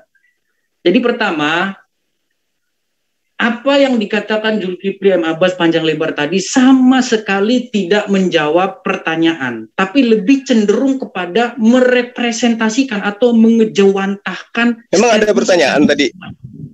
Ada. Pertanyaan saya kan arti dari kata-kata yang saya sebutkan itu. Alif Lam Mim artinya apa?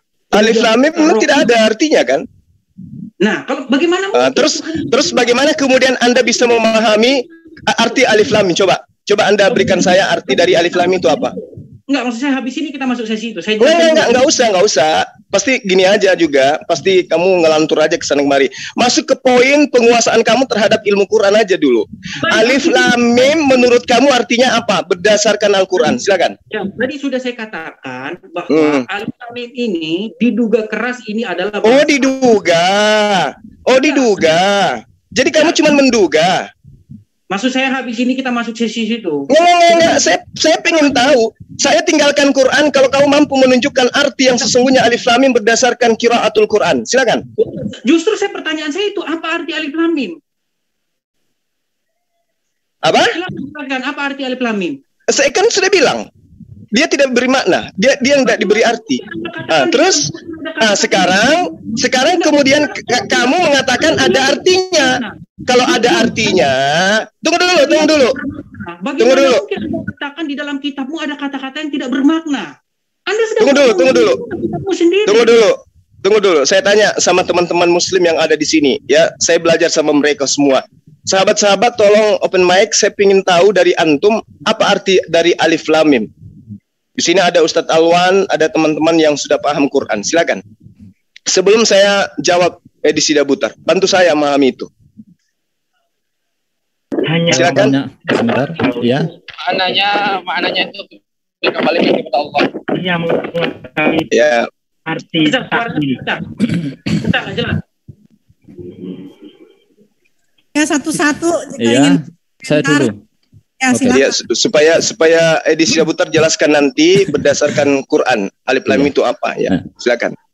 Jadi tidak ada tiap-tiap yang tidak ada artinya. Tidak mungkin Allah menurunkan ayat yang di situ tidak ada maknanya, tidak ada artinya. Cuma untuk ayat-ayat yang seperti itu masuk dalam kategori ayat mutasyabihat. Dan itu sebagian ayat-ayat yang mutasyabihat memang Allah sendirilah yang tahu. Dalilnya Al-Imran ayat 7.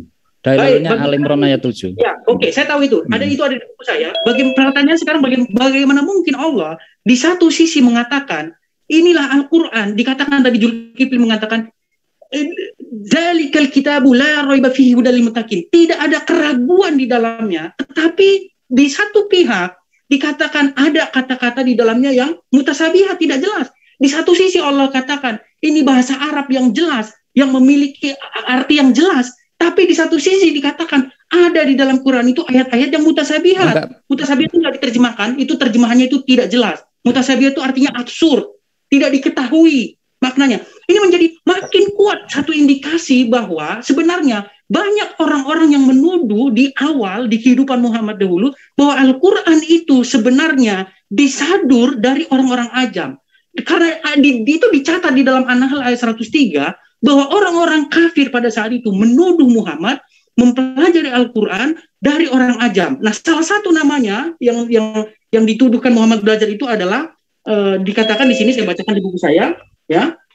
Salah satu nama yang disebutkan di sini menurut para kitab-kitab tafsir, Muhammad itu belajar dari seorang budak dari Bani Hadrami, ya, yang namanya Jabar, ya. Kemudian itu ada dalam hadis, ya, dia juga dikatakan Muhammad Ibnu Ishaq dalam kitab As-Sirah mengatakan dahulu Rasulullah menurut berita yang sampai kepadaku sering duduk di marwah atau di tenda bersama seorang budak beragama Nasrani bernama Jabbar. Dia adalah seorang budak milik seorang dari Bani Hadrami. Jadi sebenarnya orang-orang pada saat itu menyadari, mereka punya satu semacam kesadaran bahwa bahasa Al-Quran itu tidak jelas, ya, absurd. Ya, kemudian Al-Quran mengatakan bahwa ini Al-Quran ini dalam bahasa Arab yang jelas, lisanun Arabiyyan. Oke. Ya, sebentar. Lisanul Arabi itu artinya apa? Bahasa Arab yang jelas, yang lisan. Jadi begini, saya terangkan sedikit ya teman-teman Muslim. Iya. Jadi bagaimana Anda katakan bahwa Al-Quran bahasa Arab yang jelas, sementara di dalamnya ada kata-kata yang para mufasir sendiri bertengkar. Ya, sebentar. Karena kamu itu Bible kamu itu secara terjemahan, jadi kamu sering terjebak di memahami Al-Quran itu dengan terjemahan. Sudah bertentangan dengan Bibi tadi mengatakan bahwa Al-Quran tidak ada bermakna. Bahasa itu dalam bahasa Arab lughat. Kalau bilisanil Arabi itu dengan pengucapan lisannya orang Arab. Bahwa untuk menafsir Al-Quran dibutuhkan cabang ilmu balaghah nausarah. Sekarang begini Edis. Sebentar. Jadi begini teman-teman Muslim semuanya. Saya salah satu orang yang sudah mendapatkan buku Edis. Nanti tiap halaman aku kupas tuntas tak orak-arik. Aku udah dapat bukunya. Saya kasih 1 juta setiap Muslim yang bisa menemukan. Oke, baik. Boleh saya bicara sebentar? Silakan. Ini Edi Sidabutar. Saya ada lahan di Kota Makassar, ya, tempat wisata yang lagi marak-maraknya sekali. Itu milik pribadi. Disaksikan oleh puluhan teman di sini. Saya serahkan sama kamu, lengkap dengan sertifikatnya. Kalau kau mampu menunjukkan alif lam mim dalam arti bahasa Arab itu apa maknanya? Silakan. Bahasa Arab lo ya, silakan. Kan Al-Quran itu diwahyukan dalam bahasa Arab. Saya minta arti daripada alif lam mim itu apa? Silakan. Justru itu pertanyaan saya. Kenapa Anda balikan kepada saya? Loh, artinya kamu pun nggak tahu kan? Bagaimana mungkin Allah berfirman? Nggak, sekarang saya tanya, berarti kamu nggak tahu kan? Saya tanya sama kamu, berarti kamu nggak tahu kan? Kamu tahu nggak arti alif lam mim? Kalau saya tahu itu bukan apa coba itu saya layangkan tempat wisata saya buatmu. Kalau kau tahu arti alif lam mim itu apa, coba silakan. Beri waktu menjawab. Oke, dalam bahasa Arab ya, dalam bahasa Arab, karena diwahyukan dalam bahasa Arab. Silakan. Sekarang pertanyaannya kamu harus tanya. Loh, ya saya yang bertanya samamu, Edis, bukan kau yang bertanya ke saya. Kamu kan mau membongkar Al-Quran. Kitab suci saya diwahyukan di dalam bahasa Arab. Sekarang kamu coba berikan arti alif lam mim dalam bahasa Arab itu sendiri. Silakan. Baik. Pertama kamu harus tanya kepada saya apakah saya percaya bahwa Al-Quran itu 100% bahasa Arab. Nah, kan masuk ilmu apa ini? Masuk ilmu bulus.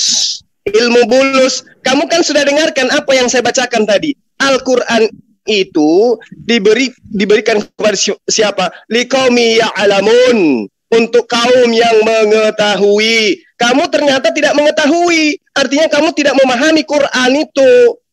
Oke? Nah sekarang saya tanya samamu. Saya kasih kau lahan saya 1 hektar tempat wisata di Kota Makassar ini. Ini live loh. Kalau kamu mampu menunjukkan arti daripada alif lam mim dalam bahasa Arab. Silakan. Saya kasih kalian 1 juta setiap 1 juta saya kasih kau tempat wisata loh. Tempat wisata tak kasihin ke kamu. Lillahi ta'ala. Kalau kau mampu menunjukkan arti alif lam mim dalam bahasa Arab, silakan. Tadi sudah saya katakan, kenapa kamu memaksa saya bahwa Al-Quran itu 100% bahasa Arab? Nah, sekarang coba kamu tunjukkan kepada saya. Sekarang kalau saya tanya samamu, apakah, dengar, apakah huruf A itu bahasa Indonesia? Sekarang saya tanya samamu, apakah bahasa Indonesia huruf A, huruf B, huruf C itu bahasa Indonesia atau bukan? Itu bukan, itu huruf dari Latin. Nah, itu dia makanya aku bilang, Alif Lam Mim itu adalah abjad dari bahasa Quran itu sendiri. Terus apa artinya? Kenapa yang lain tidak dikatakan begitu? Kenapa itu makanya diterangkan oleh Allah di dalam Al-Quran, ada data-data yang kemudian Allah berikan dengan pernyataan ayat-ayat muhkamat. Ada mutasyabihat. Huwallazi anzala 'alaikal kitaba minhu ayatun muhkama kunna ummul kitaba wa ukharru.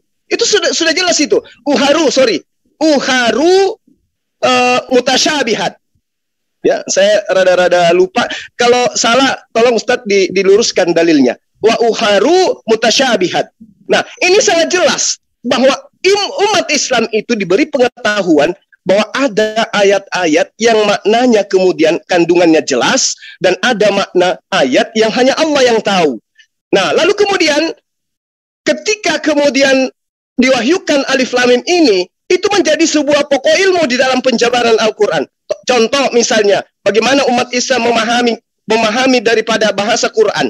Umat Islam diajarkan seperti apa yang saya terangkan tadi. Bagaimana kemudian umat Islam tahu tentang kalam. Ternyata di antara dari penjabaran itu kemudian muncul apa yang disebut dengan huruf-huruf yang kemudian diberikan tanda-tanda oleh Allah di dalam penjabaran Al-Quran itu sendiri. Nah, ini menjadi sebuah fenomena fakta yang ada, bahwa di dalam mengkaji Quran, Allah memberikan tentang sebuah struktur-struktur bahasa yang kemudian disebut dengan ilmu kalam, disebut dengan ilmu nahwu sharaf, di mana di dalamnya ada isim, di mana isim itu ada tanwin, ada huruf yang diawali oleh alif lam dan seterusnya.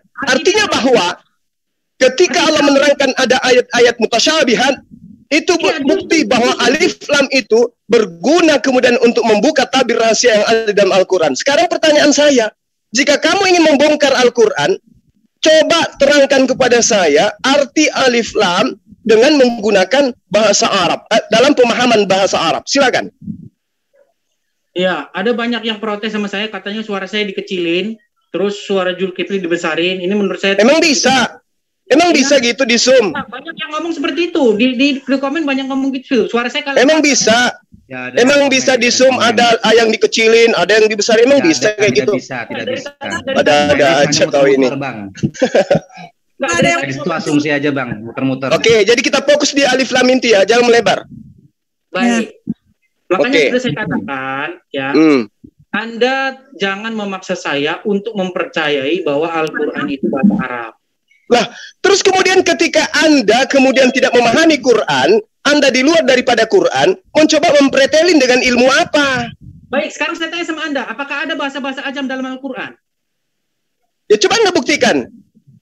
Loh, para ulama sendiri sudah mengakui adanya bahasa-bahasa ajam di dalam Al-Quran. Ya nggak apa-apa, mungkin ada bahasa Aramaik, mungkin ada bahasa Ibrani. Memang kenapa rupanya? Oke, sekarang bagaimana mungkin Allah katakan ini bahasa Arab yang jelas? Lah, karena memang sudah menggunakan bahasa yang dituturkan oleh bangsa Arab itu seperti itu. Kenapa rupanya? Baik, sekarang saya minta sama Anda, dengan segala ilmu yang Anda miliki, nahu, sorof, balaghah, apa arti rokim? Ya kan tadi saya sudah katakan samamu. Apa arti rokim? Ya, kan tadi saya sudah katakan samamu, rokim itu apa? Bukankah teman-teman juga sudah membuktikan saya menyebutkan arti kata rokim itu? Rumus apa yang Anda gunakan untuk mengartikan rokim? Ilmu apa? Ini terjemahan Al-Quran kata rokim itu sudah sangat jelas di situ. Apa artinya? Para ulama, para penafsir Quran mengatakan bahwa rakim itu gimana? Beda-beda pendapat mereka. Ya, memang Quran itu butuh tafsir dan penafsiran itu banyak, bukan cuma satu. Terus apa yang Anda permasalahkan? Ini kitab yang jelas, tetapi kalian menafsir. Kalau sudah jelas, Anda tidak perlu lagi menafsir. Terus menurut Anda rakim itu apa? Nah, kalau Anda baca buku saya, ini buku saya. Enggak, saya enggak butuh buku orang yang tidak ada ilmunya, hanya ngoceh. Sekarang enggak butuh buku, saya butuh mulutmu, isi otakmu itu. Coba kau ngomong, rakim itu apa? Keluar kan kata-kata Islami udah keluar. Iya, untuk apa kau tunjukkan sebuah buku sementara kamu sudah berdiri di depanku lengkap dengan otak? Enggak perlu. Saya butuh orangnya langsung. Rakim itu artinya apa menurutmu dalam bahasa Arab? Ya. Kalau kalian baca buku The Syrio Aramaic Reading of Quran, menurut buku ini, rokim itu saya tidak butuh menurut buku itu, karena kenapa? Menurut Al-Quranku, rokim itu jelas, ya. Batu yang datang yang di dalam surah Al-Kahfi itu ada kaitannya dengan apa yang kau pertanyakan. Kenapa Anda hanya mengangkat satu tafsir? Ada juga tafsir yang mengatakan itu. Silakan dengan penafsiran yang lain yang Anda mau pakai. Silakan. Anda mau gunakan batu tertulis, Anda mau menggunakan gua, silakan aja. Emang apa masalahnya? Apa masalahnya dengan kaidah Islam rupanya? Ar-Rahim itu. Sekarang begini. Untuk mengatakan bahwa itu batu. Apa rumusnya? Ilmu apa? Nah, sekarang kalau Anda mengatakan kepada saya pertanyaan itu, yang saya tahu, kata rahim itu dijelaskan di dalam Al-Quran, itu adalah berdasar terhadap penafsiran para ahli tafsir, itu bermakna batu bertulis. Apa yang membuat itu menjadi batu bertulis? Rumusnya bagaimana? Nah, coba tanya kepada ahli tafsir. Loh, tugas Anda di sini, Anda kan seorang Zulkifli. Nah, sekarang apa yang Anda pertanyakan di situ yang salah? Ada yang salah enggak? Tadi saya sudah katakan kepada Anda teori yang pertama, bahwa orang-orang yang hidup sejaman dengan Muhammad di dalam An-Nahl 103 dikatakan, An-Nahl 103 bahkan ayatnya, orang-orang menuduh bahwa Muhammad mempelajari Quran dari orang-orang ajam. Nah, sekarang Al-Quran membantah tuduhan itu dengan mengatakan bahwa, oh tidak, karena Al-Quran bahasa Arab yang jelas. Pertanyaannya sekarang, ada enggak di dalam Al-Quran diterangkan bahwa Al-Quran itu tidak mengambil dari bahasa lain? Loh, justru Al-Quran mengatakan Quran ini bahasa Arab. Nah, sekarang ada enggak orang Arab yang mengatakan bahwa kata rakim itu bukan bahasa Arab? Sekarang kalau memang itu bahasa Arab, apa artinya? Kenapa orang Arab Lah kan sudah dijelaskan samamu tadi. Rumus apa yang digunakan menafsirkan bahwa rakim itu batu? Karena bahasa Arab batu itu bukan rakim. Bahasa Arab gunung. Itu penafsiran orang-orang yang mempelajari kemudian linguistik di dalam Al-Quran. Kenapa rupanya? Dan itu bukan hanya satu contoh saja, Zulkifli. Tadi kan Anda katakan. Iya emang kenapa rupanya? Lamin bukan bahasa Arab. Nah sekarang saya tanya samamu kembali kepada teori yang tadi yang kamu bawa. Alif Lam Mim itu. Coba. Kepada Nabi siapa Allah pernah berfirman tidak ada maknanya? Tunjukkan. Kepada Nabi siapa Allah berfirman yang tidak. Oke. Sekarang kamu terangkan kepada saya apa makna huruf yod. Jul, kita fokus Jul ke dalam tema. Kamu bertanya, saya tunjukkan padamu bagaimana kemudian di kitab dalam bahasa aslinya ada huruf yod. Itu apa maksudnya? Coba terangkan ke saya. Iya. Jul, saya berusaha untuk tidak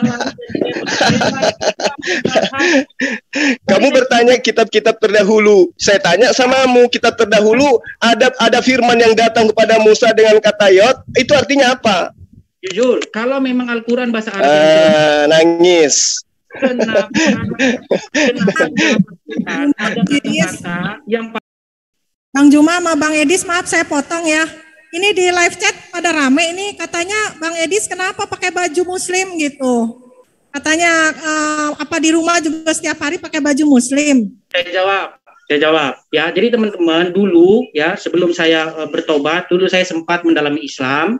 Ya, makanya saya beli baju koko karena di pengajian itu dulu pakai baju koko semua, ya pakai kopiah juga. Tapi saya kecewa ya karena saya tidak mendapatkan ilmu yang saya harapkan dari situ. Akhirnya saya mempelajari Quran secara otodidak. Ya, saya pelajari 9 tahun, saya dalami Al-Quran, ya dari Al-Fatihah sampai Anas sudah berkali-kali saya baca, sudah saya kupas, tidak ada satu titik, satu koma yang tidak saya kupas di dalam Al-Quran. Sudah 9 tahun. Makanya saya sudah mengeluarkan buku. Oh, pantas saja Anda Edis menyimpang. Kasih aku ngomong bentar ya. Dis, itu kan dari 2013, Dis, bajunya masih kamu simpan ya. Terus aku mau nanya, ini kan hari Minggu, nanti kamu ke gereja pakai baju itu nggak? Ya, ini banyak yang protes ini soalnya Bang Edis, katanya jangan pakai. Nggak usah, nggak ada protes, cuma nanya. Itu, ini kan hari ini hari Minggu, apakah nanti akan ke gereja? Apakah dia ke gereja pakai atribut ini juga hari ini? Nah, itu tadi. Ya, saya ingin menjadi ustadz kalian supaya kalian hari ini saya berikan satu tausiah yang kalian tidak akan pernah dapatkan itu di dalam masjid atau di dalam kajian-kajian. Jurus misionaris ya Edis ya. Ini jurus misionaris untuk belajar moderator boleh nimpalin sedikit. Mengaku sebagai ustadz. Kalau baca Qur'annya aja nggak jelas gitu gimana? Ya, untuk apa kalian kalau melancar baca Quran tapi arti alif lam mim kalian bingung? Moderator boleh nimpalin dikit. Siapa yang bingung dengan alif lam mim, Edis? Jul, kan tadi sudah bilang bahwa itu tidak ada maksudnya. paham loh. Tapi nggak apa-apa lah, dia pakai baju gitu artinya dia bangga dengan Islam. Kan itu dia nggak bangga diterangkan kemudian samamu tadi kan, yang memahami itu hanya Allah. Terus kalau hanya Allah yang memahami, masa kau juga ingin paham? Emang kamu Allah? Ya. Sekarang begini, Edi, saya tanya satu kata dari. Nggak, tunggu. Saya pingin tunggu. Saya pingin tahu dari kamu ini. Di dalam kitabmu itu ada tertulis zakar kuda. Itu berasal dari kata apa? Jul, kita punya tema. Jangan lari. Enggak, supaya orang tahu bahwa kamu itu memang intelektualnya hebat. Di kitabmu itu ada kata zakar kuda. Itu berasal dari kata apa? Seperti anak kemarin sore, selari-lari. Nah, kan kalau ditanya sedikit tentang kitabmu nangis. Kamu menanyakan tentang ayat-ayat yang ada di dalam Al-Quran. Boleh. Kau mau membongkar katanya Al-Quran, tapi saya kasih kau tempat wisata, ya, lengkap dengan sertifikatnya, jelaskan alif lam mim, menggunakan bahasa yang digunakan Al-Quran, kamu nggak bisa. Di situ ada gimana tuh? Julius sudah saya kasih buku gratis. Nggak ada cerita-cerita kayak begitu, nggak buku-buku. Saya nggak saya nggak butuh bukumu. Saya butuh isi kepalamu. Yang saya butuh isi kepala.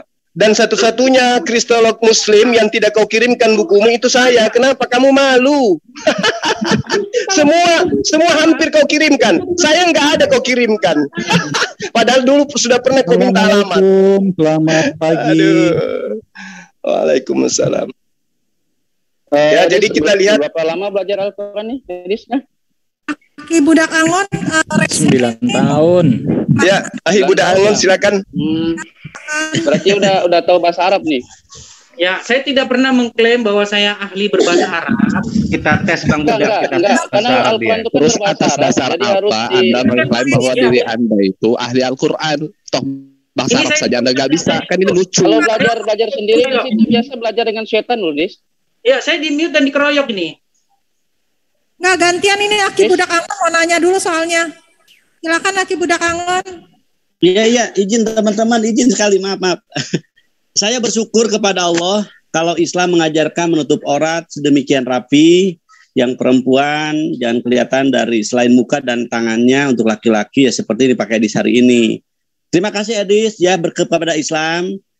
Andaikan saja Islam mengajarkan seperti orang-orang di Irian Jaya pakai koteka, mungkin hari ini Anda pakai koteka. Ya, jadi begitulah Islam hari ini memberikan contoh kepada kita semua, ajarannya begitu mulia. Untuk perempuan diwajibkan untuk menutup auratnya, untuk laki-laki seperti pakai Edis hari ini. Ini yang saya tekankan kepada Kang Edis. Kang Edis, terima kasih. Ketika Anda menerima Islam sebagai agama yang baik, seyogianya terimalah keseluruhannya. Adapun yang mungkin belum dipahami, kami pun memahami bahwa kita tidak semuanya akan menguasai semua materi, ya seyogianya dipelajari dan belajar dan bertanya. Mungkin itu nasihat saya kepada Kang Edis, ya. Jadi ke depan Kang Edis, insya Allah mungkin karena Islam itu mengajarkan nahwu sorof, cara baca yang baik, mungkin ke depannya selain pakaian, ya Kang Edis juga harus belajar itu. Mungkin hari ini Kang Edis butuh waktu 10-20 tahun lagi untuk menjadi seorang yang insya Allah, gitu ya. Kalau baru 9 tahun, anak saya juga cuma baru bisa baca Quran doang, gitu. Ya. Cuma pakaian doang gitu. Jadi belum sanggup untuk menghadapi guru saya Kang Juma ini, apalagi yang lainnya gitu. Ya, jadi tolonglah kalau saya boleh nasihati bersyukur Anda umat Islam menggunakan pakaian seperti Anda pakai. Ya, andaikan saja ini pakai di Irian Jaya atau pakai koteka, maaf saya tidak menghina orang Irian Jaya, tapi andaikan itu menjadi adat baik kami, hari ini Anda sedang telanjang di depan kami. Terima kasih Uti, makasih, silakan, makasih. Masya Allah terus. Aku tambah dikit. Dis, nanti ke gereja jangan diganti pakaiannya, biar orang-orang teman-teman di gereja kamu tuh tahu gitu pakaian yang benar tuh seperti itu. Oke, Dis. Ya, kita malah lari membahas pakaian ya. Sebenarnya ini pakaian ini juga bukan dari ini pakaian seperti ini setahu saya dari Cina. Ya, kita nggak usah lari ke situ ya. Gini, jadi tema kita itu sebenarnya adalah membahas asal-usul Al-Quran. Ya, ini Julius sudah saya kasih buku saya gratis. Tapi tidak umumnya menggunakan pakaian itu kan umat Islam, Edis. Fokus ke pakaian dulu, Edis. Fokus ke pakaian dulu. Edis. Karena simbolisasi Anda itu, simbolisasi Anda. Hah? Edis dikit-dikit pamer-pamer buku Zakir Naik mulu. Loh iya, itu Kajian saya selama 9 tahun sudah saya tuangkan di situ. Oh, biar dibilang ke Zakir Naitan ya. Waduh. Luar biasa, luar biasa. Zakir Naik itu bahas Bible loh, gospel. Iya, saya kan. Nah sekarang saya tanya Pak Susakar aja kamu nangis. Keren Keren. Edis ini keren. Keren boleh penipunya maksudnya. Debat sama anak sanawiyah aja, santri saya tuh banyak. Edis ini keren penipunya. Ya, persilakan. Boleh saya bicara ini? Minta waktu sedikit. Ucap Tebas ini udah resen. Ya, Dis, gini Dis. Kalau kamu kan sudah tulis kitab tuh. Nah, kalau kebiasaan itu para asatidzah ketika mereka menulis kitab, mereka minta rekomendasi dari para syekh dengan berbahasa Arab. Coba kamu tulis kitab kamu ke bahasa Arab, kirim ke syekh untuk dibantah gitu. Ya, buku saya sedang saya terjemahkan ke dalam bahasa Inggris karena saya tidak ngerti benar bahasa Arab. Gimana kamu nggak paham bahasa Arab? Kok bisa kamu mengkaji Al-Quran sendiri? Loh, sekarang kalau kebantah, apakah salah bacaan saya? Apakah salah alif lam mim itu salah bacaan? Kan tidak. Nah, gini kayak, kalau kamu sudah pintar mengkaji bahasa Arab, kamu sudah pintar mengkaji Al-Quran, coba kamu i'rab ini bahasa Arab, coba kamu i'rab. La ilaha illallah itu i'rabnya gimana? Segala bahasa Arab yang Anda miliki, ya, dengan segala bahasa Arab yang Anda miliki, coba Anda artikan apa itu alif lam mim. Tadi Zulkifli Mabas sudah bilang itu nggak ada artinya. Kita kan kembalikan kepada Allah. Kita berbicara gini nih. Kita berbicara tentang ayat-ayat Allah itu. Semua maknanya itu kalau kita tidak ketahui itu kembalikan kepada Allah. Pemilik firman. Bukan kita menafsirkan sendiri. Kita butuh menafsirkan sendiri. Kita punya Rasulullah yang menjelaskan tentang Al-Quran. Di mana kita nggak punya data, beda dengan Bible, nabinya yang tidak ada. Masing-masing bisa menafsirkan. Mohon yang teratur ya, yang mau bertanya raise hand. Jadi ini nggak kayak pasar gitu ya. Tolong satu-satu jika ingin bertanya kepada Bang Zuma atau kepada Bang Edis, raise hand aja ya. Jadi kalau nggak tertib saya mute semuanya ini. Jadi siapa dulu nih yang mau bertanya? Ada Bang Ucok Tebas, mungkin mau duluan bertanya. Persilakan Bang Ucok, monitor. Oh iya. Baik. Assalamualaikum warahmatullahi wabarakatuh. Terima kasih atas waktunya. Saya bangga ini dengan Edis pakai ciri khas, pakai lobe itu ya. Lobe itu pakai apa sih namanya ini kalau di Indonesia ini apa ya Maya? Pakai lobe lah. Udah mirip Zakir Naik saya tengok. Insya Allah dapat hidayah. Begini Bang Edis, saya minta tolong kalau bisa ke gereja. Ya tadi udah disampaikan Prof Julius ya, udah duluan dia. Pakai pakaian yang serupa lah ke gereja, kalau bisa dibudayakan di gereja seluruh Indonesia seperti itu yang satu yang terpenting juga saya kira. Terus pertanyaan saya khusus ini tadi kan apa ya, membongkar Al-Quran, saya minta tolong Bang Edis itu gurunya siapa, apa belajar sendiri atau punya guru? Nah itu saja Bang Edis, silakan Bang Edis. Ya, jadi sebenarnya saya sudah jelaskan tadi ya, baju semacam ini setahu saya itu bukanlah dari Arab. Ya, setahu saya baju koko itu asalnya dari Cina ya. Jadi kalau dikatakan tadi tentang ke gereja apa segala macam pakai baju yang sopan, ya sebenarnya kalau ada orang ke gereja pakai tidak baju sopan itu oknum. Dan itu berkali-kali ya para pendeta di mimbar sudah mengatakan kalau ke gereja pakailah pakaian yang sopan. Tapi kan orang ke gereja itu banyak. Ada yang ke gereja cuma pamer emasnya, ada yang ke gereja cuma pamer bajunya. Itu kan macam-macam ya. Ya jadi sebenarnya inti ajaran Kristen bukan itu. Nah, saya ingin kembali kepada tema ya. Gini loh teman-teman. Saya ini sama Zulkifli ini kan sudah orang lama ya. Kalau diskusi zaman baru-baru diskusi itu topik kemana-mana. Kita bahas A yang dibahas Z. Jadi saya pengen kita itu fokus pada tema. Kita itu membahas tentang Al-Quran. Nah, kalau memang Al-Quran itu bahasa Arab yang jelas, kenapa banyak kata-kata dalam Al-Quran yang para mufasir sendiri tidak mengetahuinya? Apa artinya? Tadi dikatakan, oh menurut ini artinya ini, menurut itu kok bisa? Pertanyaan saya Bang Edis. Pertanyaan saya jadi jawab dulu. Bang Edis ini belajar tentang Al-Quran itu ada gurunya atau belajar sendiri? Sudah saya bilang tadi, pertama kali saya mempelajari Islam, saya itu ada dengan ustadz. Saya ke masjid, makanya saya beli pakaian buat menyamakan dengan teman-teman. Nah, ketika saya mempelajari dengan ustadz, itu yang saya dapatkan hanyalah belajar bahasa Arab. Contoh ketika itu kami belajar mengenai surat Al-Ikhlas. Dikatakan dikatakan itu Qul huwallahu ahad, Allahus samad, lam yalid wa lam yulad wa lam yakul lahu kufuwan ahad. Dulu waktu saya belajar itu, dia bilang gini, bukan ahad, tapi ahad gitu. Nah, di situ terus bahasnya yang kayak begitu modelnya, sehingga saya kecewa. Yang saya dapat gini. Begini. Begini Bang Edis. Maksud saya kalau Bang Edis pakai guru, ya mudah-mudahan itu normal ya. Tapi kalau Bang Edis belajar sendiri selama 9 tahun, kami yakin gurunya itu setan. Kok bisa? Itu Bang. Ya, bro, ini saudara saya nyasar di sini nih. Dis pulang Dis, dicari mama. Silakan. Saya kembalikan ke moderator. Wassalamualaikum. Saya selesaikan. Nah, ini sekarang giliran Pak Dani nih, ada Pak Dani juga resen. Persilakan Pak Dani. Ya, terima kasih kawan-kawan semuanya. Saya ucapkan Assalamualaikum warahmatullahi wabarakatuh. Bisa didengar ini suara? Bisa Pak. Jadi ada beberapa hal yang harus kita tanggapi. Yang pertama, Edis itu berupaya untuk melakukan yang namanya kristenisasi. Makanya dia berupaya untuk menjadi bunglon supaya umat Islam terpengaruh dan terkibuli oleh cara-cara mereka. Di antaranya pakaian, istilah Allah, istilah Rasul, istilah Roh Kudus.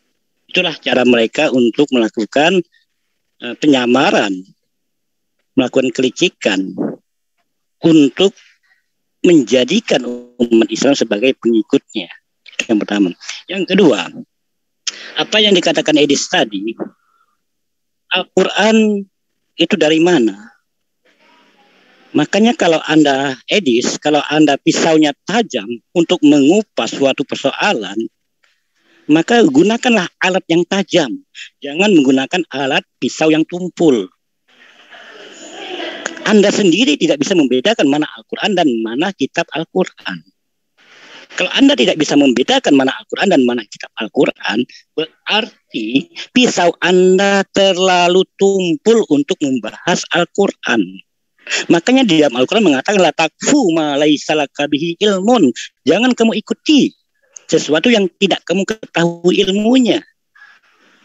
Kalau sumbernya Al-Quran jelas dari Sang Pencipta alam semesta, yang disampaikan malaikat Jibril kepada Nabi Muhammad SAW itu sudah jelas, seluruh umat Islam di dunia mengakui. Sekarang pertanyaannya kepada Anda Edis, sumber kitab Anda itu dari mana? Apakah dari Sang Pencipta alam semesta atau dari hasil pemikiran manusia? Silakan dijawab. Makasih. Baik, ya, pertanyaan yang bagus. Jadi memang ada satu perbedaan yang sangat mendasar ya antara Islam dan Kristen, di mana umat Islam itu percaya bahwa Tuhan itu menurunkan buku begitu dan lain sebagainya. Ya, konsep-konsep semacam itu tidak pernah ada dalam Bible. Ya, dalam kekristenan ataupun dalam Yahudi tidak pernah Tuhan itu menjatuhkan buku, ya, mengirimkan buku, send down ya, kalau anunya bahasa ininya tuh dikirimkan, diturunkan dikatakan ya. Itu konsep semacam itu tidak pernah ada.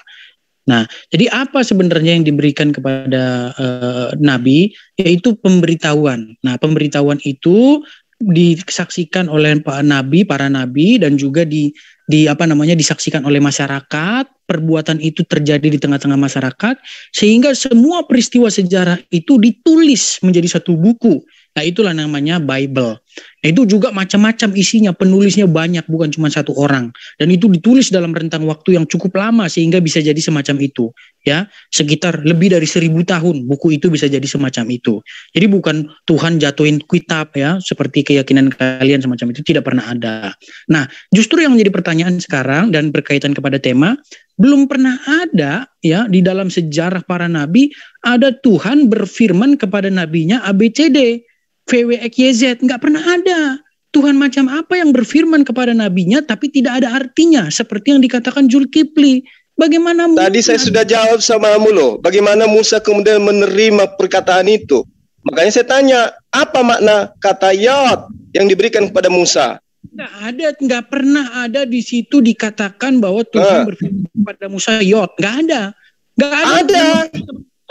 Musa yod P Alif, enggak. Terus ketika dia mengatakan yod, he, faf, he. Nah, apa makna daripada huruf per huruf itu? Coba terangkan kepada saya. Nah, itu nanti masuk dalam kajian khusus, makanya saya kajian khusus sejak kapan kamu mau mengkaji kitabmu? Sejak kapan? Kapan ada waktumu mengkaji kitabmu kapan? Kita sekarang kamu ngaku puluhan tahun kristolog, tapi kapan kamu tampil bahas kitabmu kapan? Gak bisa, karena kamu malu. Contoh misalnya, ketika saya ngambil 2 kata dari kitabmu, sakar kuda itu berasal dari kata apa? Kok lari ke sakar kuda sih? Nah makanya aku bilang, kamu gak akan pernah mau dibahas kitabmu, gak mungkin mau. Gak mungkin mau. Saya kapan? Ya silakan aja tentukan kapan kamu bisa. Kita bahas kitabmu. Oke, saya tentukan jadwal kapan.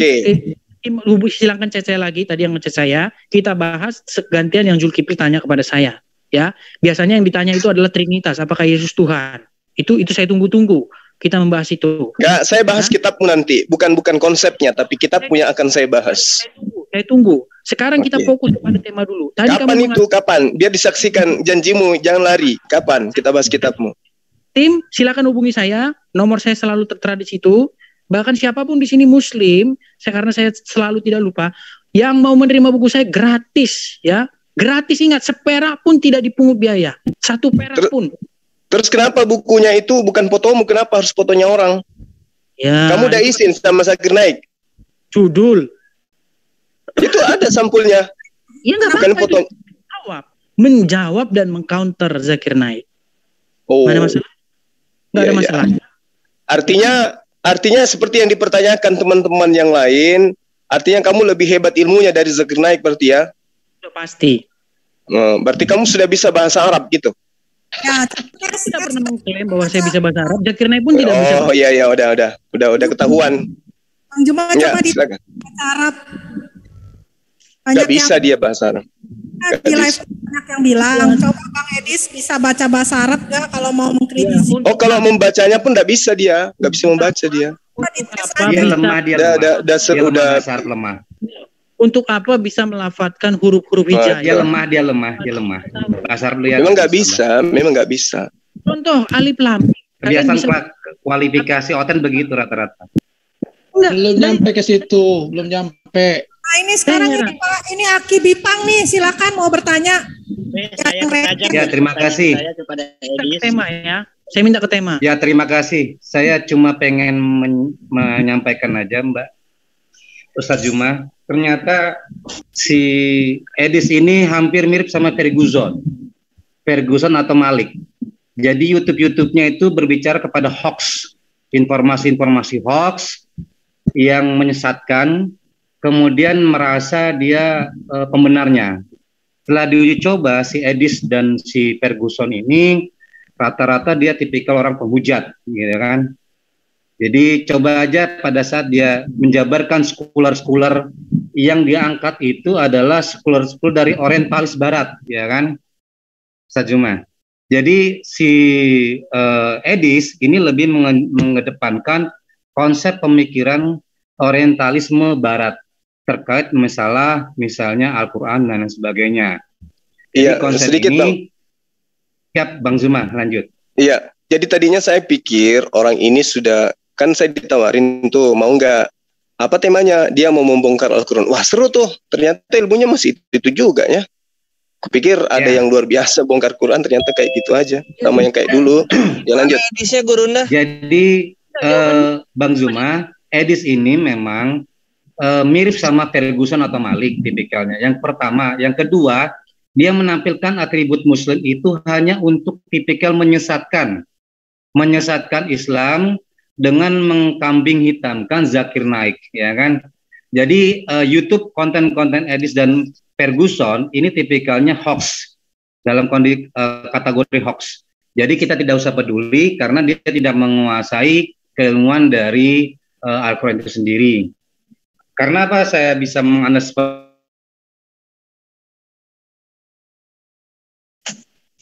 Suaranya hilang. Mana Edisnya? Hilang karena dia menghujat saya itu. Suaranya hilang. Ini Bang Edisnya juga keluar ya? Enggak, ada. Ada. Itu Bang Bipang udah selesai apa belum? Mau dilanjut ke Bang Anas ini yang resen? Aku mau ngomong dong. Oh iya, aku ngomong. Jadi itu pernyataan saya. Terima kasih. Ya, sama tadi suaranya hilang. Silakan Aki Slayer. Nah, jadi gini ya, seperti biasa sebagai penggiat pembantah syubhat dan fitnah terhadap Islam, apa yang dibawakan Edis ini akan selalu ada di dalam biblosnya sendiri gitu. Ini gua akan bawakan satu. Karena banyak juga bahasa-bahasa Yunani purba yang menyerap bahasa-bahasa di sekitarnya gitu. Yang dimana orang-orang Yunani purbanya nggak ngerti. Contoh nih yang paling mudah, Eli dan Eloi. Diserap itu oleh orang-orang Yunani. Dilihat itu ketika Yesus Yunani ya itu disalibkan, kemudian dia berteriak Eli dan Eloi, orang-orang di sana ngomong apa? Wah, dia memanggil Nabi Elia katanya. Kan gitu, itu pertama. Yang kedua, ini bahasanya Saul Tarsus. Saul Tarsus ngomong, kalau misalnya Ikhwan Fillah lihat ada bahasa gini, masuk nerakalah orang-orang yang pelacur, terus pencuri, kemudian ada pemburit. Nah, pemburit itu diartikan sebagai homoseksual. Padahal dalam bahasa Yunaninya itu berbunyi arsenokoites. Arsenokoites ini nggak ada satupun orang Yunani yang mengerti gitu. Ini Saul Tarsus ini ngomong apa arsenokoites? Oleh Tritunggal di abad-abad kemudian, berarti abad 10 sampai tahun 2021 ya, disebutkan arsenokoitos itu adalah homoseksuality. Padahal untuk homoseksual itu berbeda lagi bahasanya dalam Yunani. Gitu. Jadi tidak ada satupun literasi yang membahas mengenai homoseksual yang menggunakan kata arsenokoites. Itu bisa dilihat ya Ikhwan Fillah, dialog panjang dari apologet Tritung cabang Eropa mengenai arsenokoites. Apakah Edis tahu seperti ini? Nggak akan tahu. Karena bahasa Yunani adalah aib untuk keimanan Tritunggal cabang Indonesia. Aib itu serius. Itulah kenapa mereka lebih menyukai Arab. Lebih menyukai Arab daripada Yunani. Nah itu jadi lagi-lagi apa? Lagi-lagi apa yang disyubhatkan oleh kekristenan malah jadi bom bunuh diri sendiri untuk kekristenan itu. Karena Yunani banyak sekali. Itu tadi pertama ada arsenokoites, belum nanti ada kamelos, belum nanti ada juga apa ya tadi yang pertama gue sebut itu ya, Eli dan Eloi. Itu kan semua bahasa serapan yang orang Yunaninya sendiri nggak ngerti gitu. Yang orang Yunani ngerti itu satu nih ya, aku kasih contoh baptizo. Baru mereka ngerti baptizo apaan. Karena baptizo digunakan dalam keimanan pagan Yunani dan Romawi. Terima kenyataannya, jangan sakit. Nah itu baru ngerti mereka. Nah, jadi baptizo, yes. Nah ini yang resen pada protes katanya, saya udah resen kok. Aki Slayer iya, bentar kok, itu pasti kadrun kan yang ini yang mau ini gue salib dulu dikit. Nah itu mungkin ya, itu ya yang bisa diberikan oleh Penatua ya. Sehingga apa yang disyubahkan oleh Edis, kalau misalnya itu mau dijadikan masalah, maka keimanan Tritunggal yang menggunakan bahasa Yunani pun kena jadinya. Sekian dari Penatua, terima kenyataannya, jangan ngambek, selamat datang di kebenaran. Ya, tafadhal lanjut. Bang Anas, silakan Bang Anas yang udah resen. Kita kapi dulu ini satu-satu. Aku cuma mau nanya nih, Bang Edis. Udah 9 tahun kan kaji Al-Quran. Itu yang gue tulis di chat itu. Suara saya halo. Suara saya terdengar nggak? Ada. Itu kalau Kalau gue kasih bahasa Arabnya ini, roa itu bizaidin. Itu gue ambil dari ayat yang mana itu di Al-Quran? Saya tahu tadi si siapa ya? Tadi loh. Halo? Iya Bang Anas, pertanyaannya apa? Coba diulangi, suaranya kecil. Apakah suara saya tidak terdengar ini? Suaranya kecil, kresek-kresek. Itu gue cuma mau nanya, itu kalau Bang Edi sudah mengkaji Al-Quran selama 9 tahun tanpa menggunakan ilmu, berarti nggak paham kan? Ini gue kasih nih, roa itu bizaidin, itu ambil dari ayat berapa itu yang dalam Al-Quran? Suara saya nggak dengar nih. Suaranya noise ini Bang Anas, suaranya noise. Oke, lewat aja dulu dah.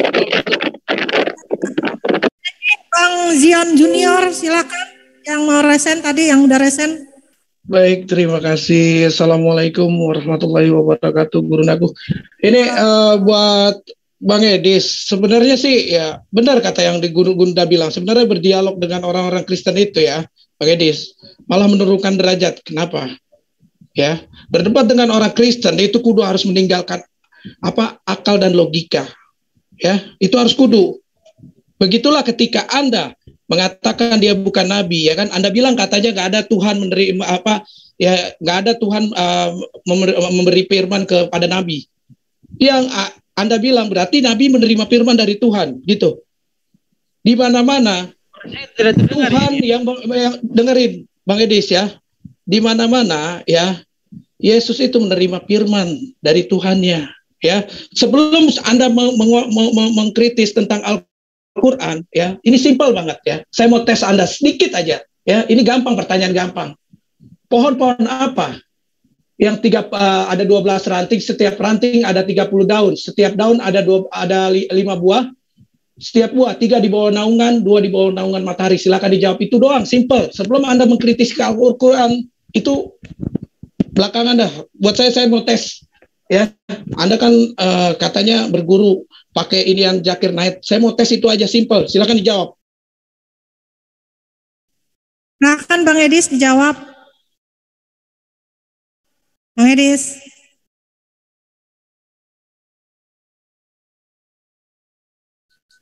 Bingung dia, lagi nyari Google dulu. Kabur dia. Wah. Ada. Jadi, mana mau dijawab atau? Ada dia, ada lagi nyari di Google. Lagi nyari Google kayaknya Mbak. Lagi nyari Google. Simple kok. Nggak perlu dia mengkritisi Al-Quran. Belum nyampe. Dari tadi saya nyimak belum nyampe. Gimana Bang Edi, silakan dijawab. Enggak, katanya suara saya kecil sekali katanya, nggak tahu kenapa. Suara Anda jelas sudah jelas kok. Karena kecilakannya udah jelas kok dari tadi. Hijau nggak bisa setel volume, nggak bisa. Gimana?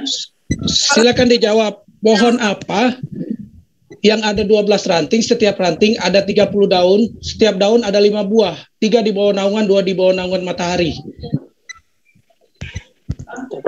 Jawab. Nah, makanya Anda nggak usah mengkritisi tentang Al-Quran, belum nyampe Anda ilmu Anda ke situ, ya. Tapi Anda sok-sok ini mengkritisi, ya kan? Apa yang ada di bawah meja saya? Bang Edis, gimana, nggak bisa jawab? Atau mau untuk penanya berikutnya ini saya lempar ke Bang Muhammad. Tanya apa di bawah meja saya juga kamu nggak tahu. Nah, kalau nggak tahu, jangan Anda sok tahu mengkritisi tentang Al-Quran, ya. Itu debat Bang Edis. Gini aja saya tanggapi. Edis nggak punya ilmunya, Bang. Kualitasnya nggak ada, Bang, 0. Edisnya 0 kualitasnya. Tidak usah jauh-jauh. Tahu gimana ini Bang Edis, mau penanya berikutnya ini ada Bang Muhammad Prince. Kalimat yang sederhana dalam bahasa Arab. Enggak, si Kores tadi loh, saya tanggapi dulu si Kores tadi. Ya, silakan.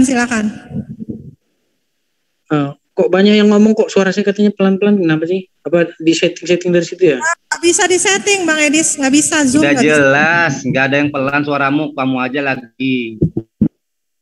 Katanya suara saya nggak jelas. Alasan sambil cari-cari di Google. Oke, saya jawab dari Kores tadi ya. Pertama begini. Pertama, jangan mencari remis dengan apa yang tadi diutarakan. Dia bilang kata Eli dan Eloi ya. Itu kalau kita baca dalam konteksnya, memang suara itu tidak terlalu begitu jelas terdengar oleh para orang-orang yang ada di sekitar situ. Makanya ada yang mengatakan, sebagian mengatakan dia memanggil Elia, ada yang mengatakan dia memanggil Allah ya gitu ya. Karena suaranya kan orang-orang itu tidak mendengar atau mendengar samar-samar. Tapi itu walau bagaimanapun itu tetap masuk ke dalam konteks yang logis gitu loh ketika kita membaca itu. Tapi berbeda ketika kita mempelajari Al-Quran, ada konteks-konteks yang lepas gitu, dia bahkan ayat 1 sama ayat keduanya itu nggak nyambung, nggak berkaitan sama sekali gitu loh. Ya, contoh misalnya Lam Mim, ya kan? Di Zulkifli Amba sudah mengakui itu tidak ada maknanya. Ini akan saya kupas, ini nanti pasti akan saya kaji khusus ini. Jadi Zulkifli mengakui Quran tidak itu ada arti, manusia tidak ngerti apa artinya itu. Yang mengetahui hanya Allah. Bukti bahwa manusia itu punya pengetahuan itu terbatas. Itu ayat mutasyabihat. Bagi manusia ada gunanya nggak kalau nggak ada artinya? Gimana? Ada gunanya nggak bagi manusia? Ada gunanya. Itu makanya ditantang, ini loh bahasa Arab loh, tapi kau ngerti nggak artinya?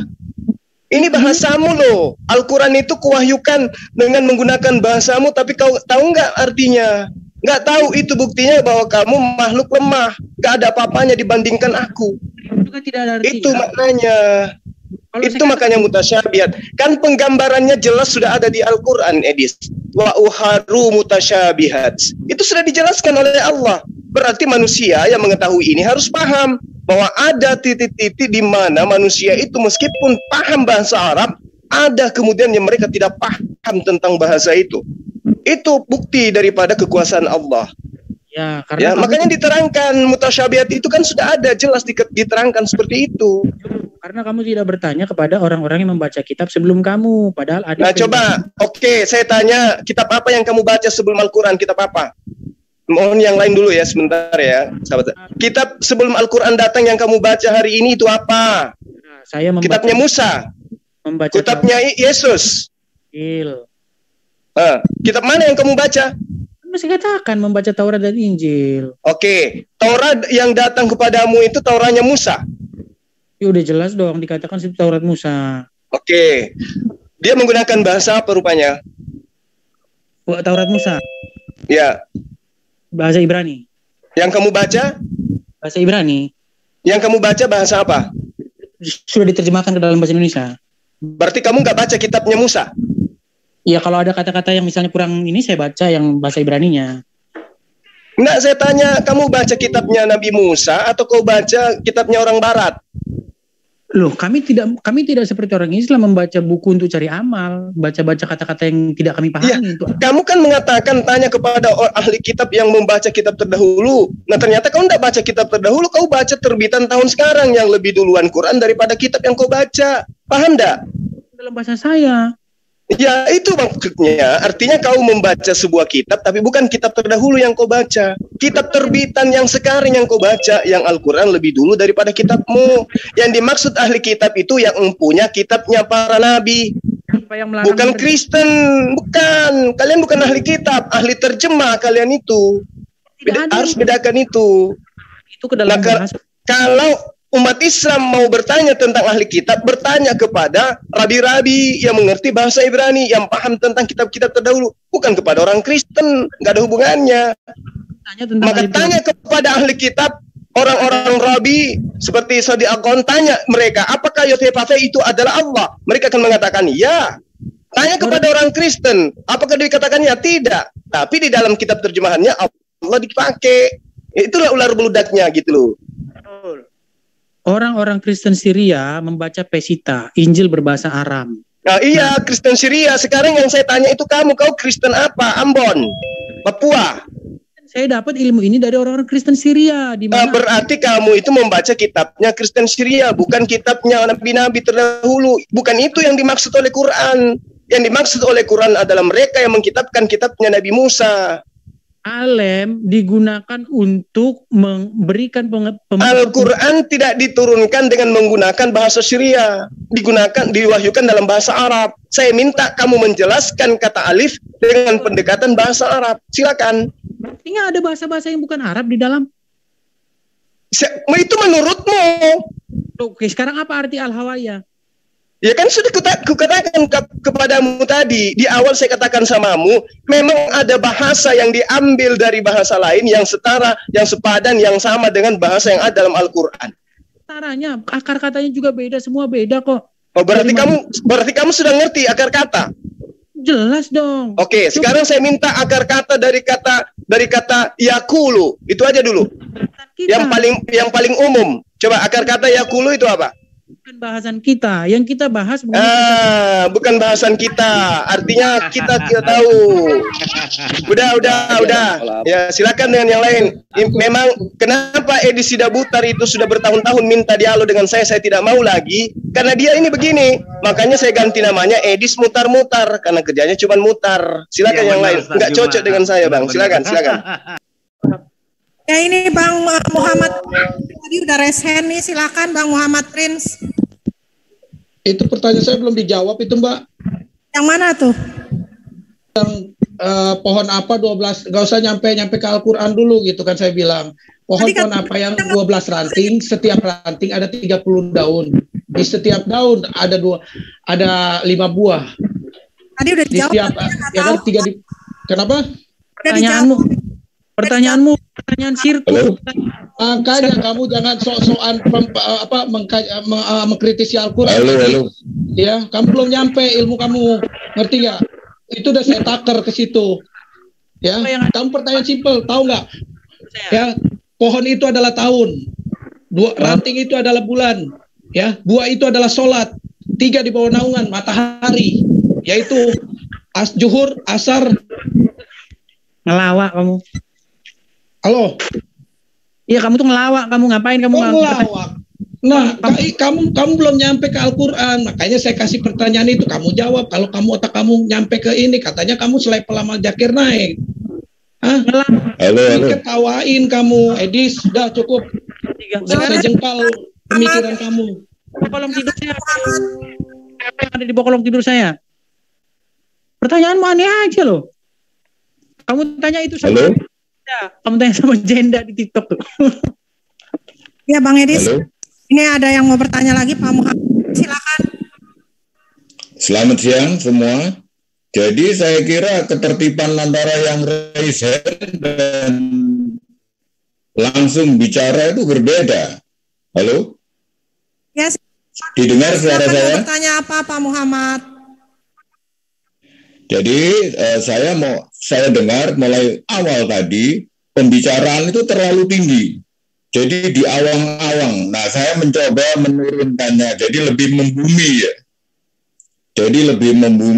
Jadi yang saya katakan di sini simpel saja. Jadi pertanyaan saya ingin bertanya,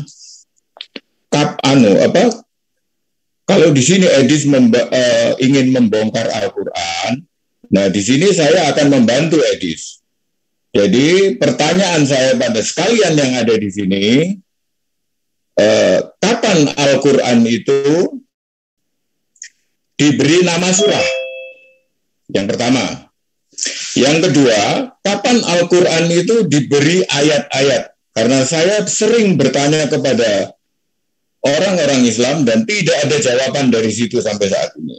Dan yang kedua lagi, saya mempertanyakan surat An-Nahl ayat 8, itu di situ Tuhan tidak menciptakan bagal ya. Tapi di Al-Quran ditulis Tuhan menciptakan bagal. Di situ saya lihat penulis Al-Quran membuat kesalahan. Dan itu saya minta oleh Edis dibongkar. Yang kedua, pada ayat 15, di situ dikatakan Tuhan menciptakan jalan-jalan. Padahal kita tahu jalan itu yang membuat adalah manusia atau kontraktor, bukan Tuhan. Kalau sungai-sungai dan lautan memang gunung-gunung itu Tuhan. Pertanyaan saya begitu aja. Untuk kalian semua yang ada di sini, saya tunggu jawabannya. Terima kasih. Ini pertanyaan untuk Bang Edis atau untuk siapa ini Pak Muhammad? Untuk siapa saja yang mau menjawab. Saya kira begitu, karena di sini banyak semua yang bicara, jadi itu bolehlah disampaikan pada Edis dulu, kemudian Zuma atau terus yang lain. Silakan. Baik, Jawab ya. Ya, jadi ini sebenarnya menarik sekali ya. Kapan itu diberikan nama surah, kapan diberikan nomor-nomor ya. Kita semua tahu sebenarnya baik itu Bible maupun Al-Qur'an dulu tidak pernah ada nomornya. Ya kan? Jadi ketika terjadi penggandaan dan ketika terjadi 2 orang atau lebih ingin menunjuk paragraf tertentu, maka untuk mempermudah 2 orang ini, maka timbullah satu semacam satu alat gitu untuk mempermudah. Jadi tiap-tiap paragraf itu dikasih nomor. Nah, ayat kalau kita kaji, ini sebenarnya juga bukan bahasa Arab asli. Ayat ini dari bahasa Aram yang artinya itu pagar. Nah, makanya ketika ada 2 orang atau lebih membaca buku yang sama, di mana di dalamnya itu tidak ada pagar-pagarnya, maka susah bagi mereka untuk menunjuk bagian tertentu. Makanya diberilah nomor-nomor atau ayat-ayat. Nah, ini kalau ayat ini kalau kita belajar dari teman-teman Muslim itu nanti diartikan sebagai tanda. Ya sebenarnya bisa juga sih pagar atau tanda itu juga bisa juga. Tapi itu nanti panjang lebar itu bahasan saya. Nah, kemudian mohon maaf Edis, Anda kan orang Kristen Edis, Anda menjelaskan tentang Al-Quran. Sekarang otoritas Anda itu apa? Potong-potong lagi, ya udahlah. Bisa dipahami? Yang diselak dulu ya, yang tertib. Silakan itu Bang Edis menjelaskan. Ya, di dalam Quran itu banyak sekali juga dikatakan jalan-jalan semacam itu ya. Nah, ini justru pertanyaan saya juga ini, apa yang ditanyakan oleh Saudara Muhammad ini juga. Ya kan? Ini dari mana jalan-jalan itu menjadi satu kekuasaan Allah, satu tanda gitu. Nah, itu menjadi satu pertanyaan, apakah sebenarnya itu jalan? Karena gini, di dalam bahasa Arab kata jalan itu yang benar itu torik. Ya, kata torik jalan itu. Nah, tapi kalau kita pakai di situ headsetnya nggak benar tuh. Headset saya. Noise, headsetnya. Headset saya. Ya, headsetnya. Menjawab, Jepana. Nah, Bang Juma silakan kalau mau menjawab tadi pertanyaan dari Pak. Sekarang udah pakai headset udah gimana? Masih noise. Ya, Masih noise. Masih noise. Ya, noise. Oke. Bukan Edis, izin saya menjawab sedikit pertanyaan dari Pak Muhammad. Nah, itu bukan saya, kayaknya ada orang lain yang dihidupin, dinyalain waktu saya bicara. Mungkin yang lain di-mute semua. Enggak Edis, emang. Halo. Oke, baik. Ya, sebenarnya bahasa Arab untuk kata jalan itu sebenarnya adalah torik. Ya, tapi kalau kita lihat di dalam Al-Fatihah itu ada kata sirot. Nah, sirot ini kalau kita cari akar katanya ini sebenarnya bukan bahasa Arab. Ya, sirot ini asli murni dia itu dari bahasa Aram. Ya. Nah, kata-kata ini semacam ini juga menjadi satu perbincangan para scholars ya. Sebenarnya di situ itu terjemahan yang tepat itu apa gitu. Maka ini butuh kajian khusus ya. Makanya saya senang ini pertanyaan dari Muhammad ini bagus sekali. Mungkin karena waktunya kurang ini saya juga ada ada kegiatan. Ya, saya rasa terima kasih dulu. Besok saya akan lanjutkan lagi dan saya tunggu itu ya. Untuk saya dengan Juma dia katanya mau nanya tentang Bible saya. Ini. Silakan. Ada yang mau bertanya Bang Edis, masih ada 5 orang ini. Ada Kang Don. Tapi dipercepat ya. Soalnya saya mau pergi. Ya, Kang Don silakan. Kang Don monitor. Ya. Ya, silakan. Bro Edis itu dari tadi bertanya tentang makna alif lam mim begitu kan? Izin menjawab boleh? Jadi sebetulnya itulah yang menunjukkan bahwa Allah memberikan satu wahyu yang berupa Al-Quran kepada Rasulullah Muhammad SAW dengan memberi satu kodifikasi abjad alfabet dalam bahasa Arab itu sendiri, alif, lam, mim, seperti itu kan. Toha, Yasin, dan lain-lainnya itu. Ini sebagai bukti bahwa Al-Quran memang terjaga otentifikasinya begitu. Keaslian kemurniannya itu memang Allah jaga sendiri begitu loh. Inna nahnu nazalna zikra wa inna lahu lahafizun. Di surat Al-Hijr ayat 9 seperti itu. Tidak tergantikan 14 abad, tidak terubah 14 abad sejak diturunkannya Al-Quran, itu terbukti sampai sekarang. Bahkan satu huruf pun. Begitu. Masalah arti maknanya, hanya Allah yang mengetahuinya, wallahu alam begitu. Hanya Allah yang mengetahuinya. Kita tidak terbiasa mendikte Sang Maha Pencipta. Kita justru yang harus didikte oleh Sang Maha Pencipta. Siapa kita? Akal kita sebesar apa? Sekuat apa? Semampu apa? Mendikte bagaimana pewahyuan Al-Quran itu harus begini dan begitu. Tetapi kita diberi akal untuk menelaah, mentafsir, dan menjadi satu hasanah keilmuan. Itulah yang terjadi oleh para mufasir-mufasir, sekolah-sekolah muslim begitu. Dan keilmuan, amalannya, dan buku-bukunya itu dipelajari sampai sekarang oleh seluruh dunia. Itu yang harus dipahami. Jadi kemurnian Al-Quran, bahkan satu huruf pun, satu penyebutan pun, satu huruf pembacaannya pun itu tidak tergantikan sejak 14 abad yang lalu. Tetapi sekarang saya memberi pertanyaan sama Anda, Edis. Jadi sekarang saya tanya nih, kapan Yehosua dibaca Jesus dalam alfabetikal Greek Koine begitu loh. Bahasa alfabetnya huruf Yunani. Sejak kapan? Anda tahu nggak? Sudah belum? Halo? Tahu nggak? Ya sudah belum? Kalau udah biar saya jawab. Enggak, jawab dulu. Tahu atau enggak? Saya lanjutkan lagi. Ya, pertanyaan Anda sudah salah. Bukan. Anda tahu nggak? Saya pengen tahu kedalaman pengetahuan tentang Bible Anda sendiri. Ya, gimana saya mau jawab kalau gini? Makanya kalau dikasih waktu saya menjawab, biar saya menjawab. Kalau saya nggak boleh menjawab, ya buat apa saya di sini? Kalau Anda belum tahu, huruf J sendiri yang ketika nggak Anda ada. itu Di dalam bahasa Yunani tidak tertulis J. J itu logat Inggris. Abad 16 satu huruf saja dalam Bible Yunani. dalam kitab suci. Kan ini saya nggak dikasih kesempatan menjawab. Cuma dia ini. Ke-16 ada yang menyebut Yesus itu sebagai Jesus, Yesus, Yehosua, tidak ada. Masa ada nama Tuhan tergantikan? Satu huruf ini artinya tidak ada pernah ada yang Bible Anda begitu. Ini gimana saya mau menjawab kalau dia kejang-kejang terus ini? Mempertanyakan autentifikasi. Ya, silakan dijawab, Bang Edis. Silakan dijawab. Ya, silakan. Kapan ditemukannya itu? Tahun berapa harus presis? Baik, saya jawab. Terima kasih pertanyaannya, walaupun pertanyaan salah.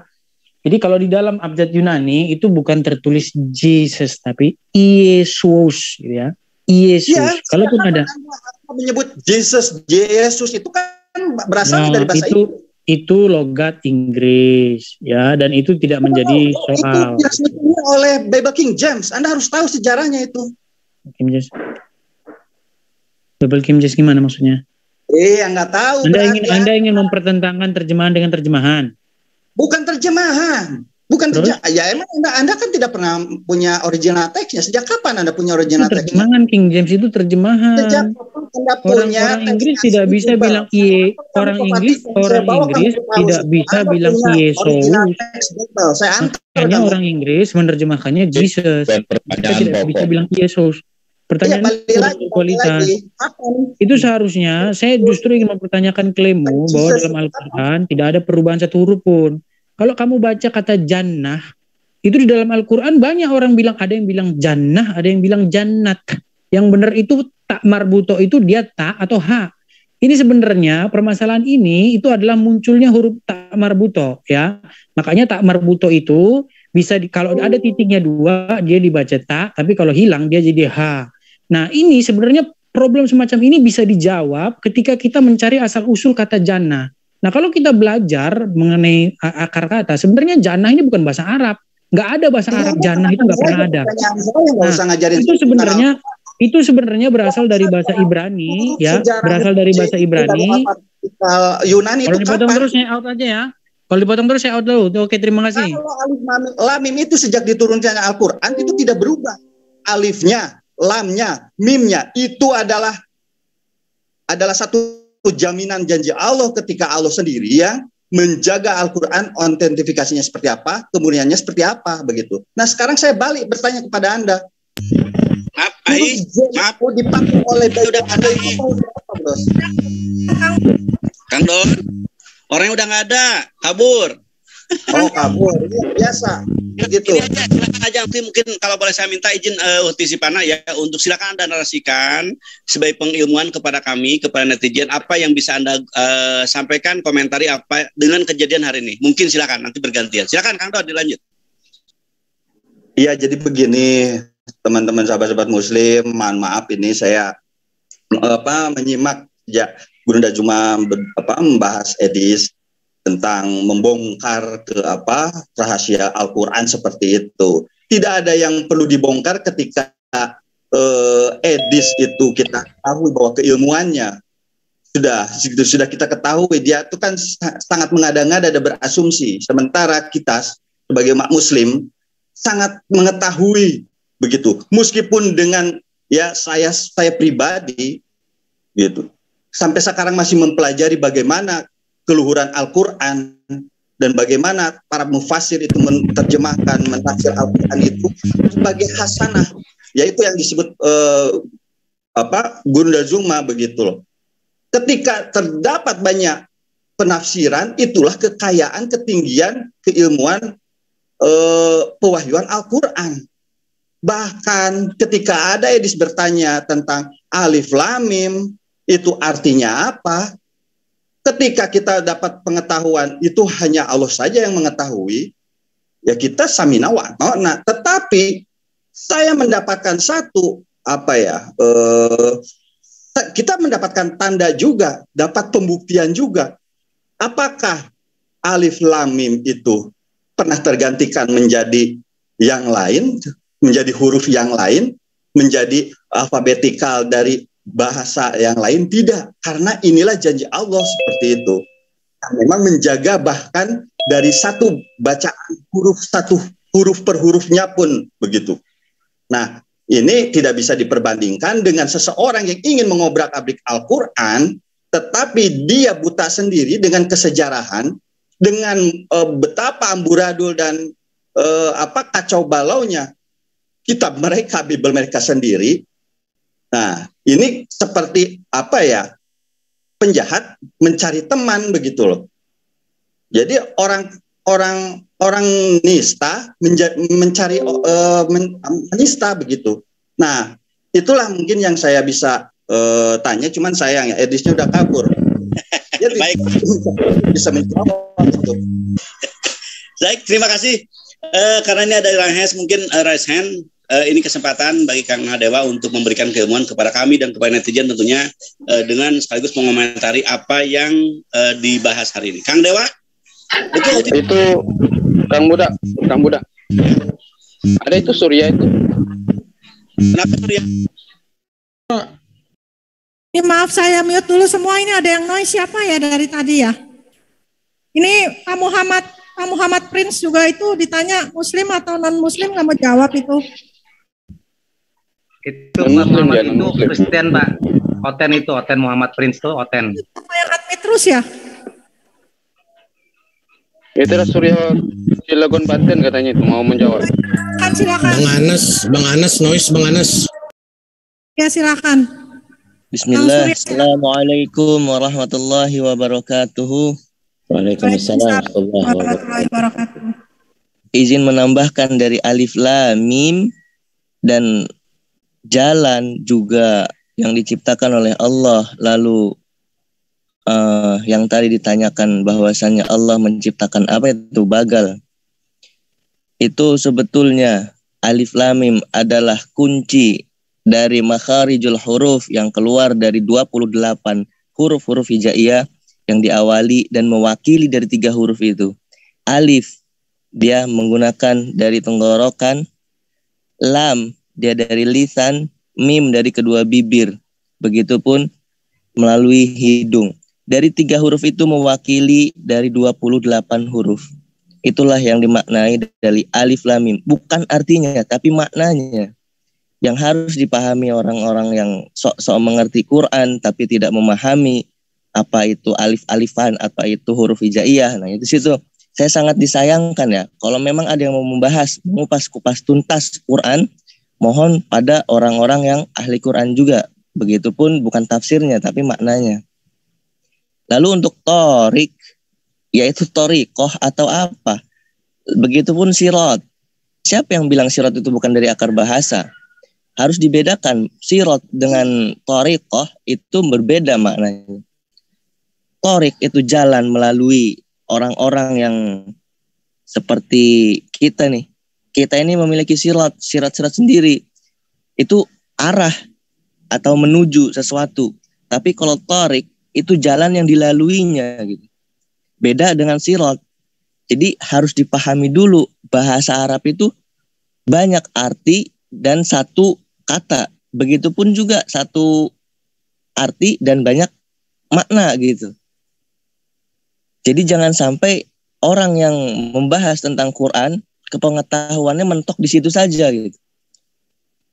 Itu mungkin yang saya tambahkan.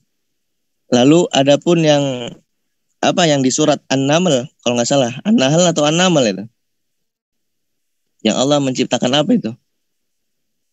Bakal. An-Naml di ayat 8. Allah menciptakan bakal. Bakal dan kuda kan. Itu boleh di-share coba. Ini terjemahnya atau memang dari Qur'annya ini yang dibilang katanya salah cetak atau salah apa? Kalau yang saya sempat tangkap tadi itu katanya tidak ada kata ciptaan, padahal ada di situ di ayat sebelum ini. Yakhluqu, kalau nggak salah itu. Ya betul, wa yakhlu. Wa yakhlu itu kan ciptaan, menciptakan. Iya. Nah, kalau memang terjemah itu dibaca singkat saja dari terjemahnya, setiap manusia boleh menerjemahkan, itu boleh. Mau bismillahirrahmanirrahim diterjemahkan, terserah bebas, tapi ada pertanggungjawabannya. Jadi kalau memang mau mengartikan Al-Quran seutuhnya, belajarilah bahasa Arab dan kaidah-kaidahnya. Jangan sampai kita itu mempelajari Quran dari terjemah. Itu sangat-sangat dikhawatirkan, bakal ada pertanggungjawabnya. Padahal jelas-jelas bismillahirrahmanirrahim. Allah itu maha sayang kepada seluruh makhluknya. Yang non-muslim, yang muslim, Allah itu sayang. Bahwasanya sejatinya nanti yang non-muslim, mohon maaf ini, kita akan disatukan di alam ruh nanti, engkau semua akan dipertanggungjawabkan. Bagaimana aku menciptakanmu ruh melalui Islam, melaluiku, kata Allah nanti. Namun engkau di dunia mengingkariku. Itu yang akan pertanggungjawaban. Jadi saya mohon untuk non-muslim, kembalilah ke jalan Allah. Sudah itu aja. Syukran katsir, jazakallah khair. Saya boleh tambahkan sedikit dari penyampaian Bang Surya, kalau dibolehkan moderator. Ya silakan. Ya, itu apa yang dikatakan oleh Adis tadi, bahwa tampak jelas sekali ya, dia tidak ngerti bahasa Arab. Dia tadi membahas masalah bahasa Arab, ayat itu diambil dari bahasa Aramaik. Memang bahasa Arab, Aramaik, dan bahasa Ibrani itu satu rumpun. Banyak kata-kata yang mirip, satu rumpun, seperti Indonesia dan bahasa Melayu, Malaysia. Bukan dicuplek atau dinukil, bukan. Pertama itu. Kedua, dia banyak tidak mengerti ya. Dia torik itu artinya gugusan bintang, tapi kalau jalan itu torik. Jadi yang panjang i-nya torik. Tapi kalau torik itu gugusan bintang. Ya, jadi itu. Kedua, itu. Ketiga, jalan ini dalam bahasa Arab ada banyak. Ada torik, ada sirat, ada sabil. Ya, sabil jamak subul. Satu itu. Itu yang. Jadi hadis ini saya setuju dengan Ustadz Zuma. Dia bilang orangnya muter-muter, tidak ngerti tapi sok pinter. Dia membahas surat An-Nahl. Surat An-Nahl ayat 8 itu berbicara tentang 3 binatang yang sejenis. Khail itu artinya adalah kuda. Wal bighal itu artinya percampuran antara himar, keledai dan kuda. perkawinan kuda dan keledai itu namanya bighal. Wal hamir jelas keledai. Litarkabuha wazina. 3 jenis ini penciptaannya wa yakhluqu ma la ta'lamun. Diciptakan kamu semua nggak ngerti bagaimana prosesnya. Manusia tidak mengerti. Ada kesamaan dan ada perbedaan di dalam 3 binatang ini. Di sini bacanya terjemahan, bahasa Arab nggak bisa kok bahas Quran. Udah suruh tidur dulu dah di situ. Nanti kalau udah bangun suruh naik sini lagi. Ya, terima kasih Pak Ustadz. Saya pikir tadi bukan Pak Ustadz. Terima kasih. Assalamualaikum warahmatullahi wabarakatuh. Ya, tadi ini di live chat ada yang ribut. Katanya Bang Juma suruh menjawab pertanyaan Muhammad Prince yang tadi itu, katanya Bang Juma. Pertanyaan mengenai apa sih tadi dia yang ada mengenai surah apa sih itu tadi yang Muhammad Prince itu? Penomoran penomoran di Al-Quran, kenapa ada ayat-ayat ini? Mungkin kalian aja boleh saya ikut membimbing juga Uti ya, kepada teman-teman Iwan Pilah, terutama mungkin para masyarakat di sini, silakan ikut menjawab atau menjelaskan kepada kami bagaimana cara penomoran itu terjadi atau pembentukan surat itu terjadi.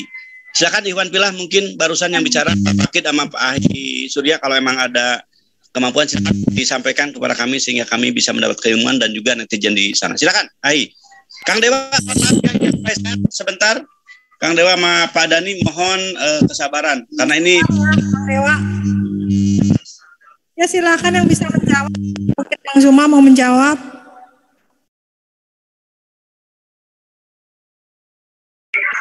Boleh saya mencoba menjawab? Ya silakan Pak Dani. Jadi di saat 6 bulan sebelum wafatnya Rasulullah Shallallahu Alaihi Wasallam, itu tepat kalau tidak salah itu sebelum bulan Rajab itu mereka atau para sahabat itu berkumpul untuk melakukan penulisan ayat-ayat suci Al-Quran, dimasukkan ke dalam suhuf ataupun mushaf Isman. Suaranya kecil, Dani. Halo, bisa didengar? Ya. Jadi masalah penomoran itu memang tidak ada. Sampai sekarang kalau di original yang ada di Ka'bah itu, di dalam peti itu yang isinya Al-Quran, itu memang tidak ada penomoran, tetapi ada tanda bulatan. Jadi pada zaman itulah penulisan ayat suci Al-Quran, tetapi ingat, untuk nama surah ada. Nama surah ada, cuman nomornya tidak ada. Kapan terjadinya ada penomoran? Itu di saat orang Yahudi yang bernama Munjid pada zaman kekhalifahan Utsman bin Affan. Dia masuk Islam, dia seorang ahli bahasa yang mengerti dengan tulisan. Maka dikenal dengan kitab Munjid ataupun kamus Munjid. Beliau inilah yang memberikan usulan kepada Utsman bin Affan untuk memberikan penomoran terhadap bulatan-bulatan itu. Nah, bulatan itu yang pertama, bulatannya disebutlah ayat yang pertama dan seterusnya.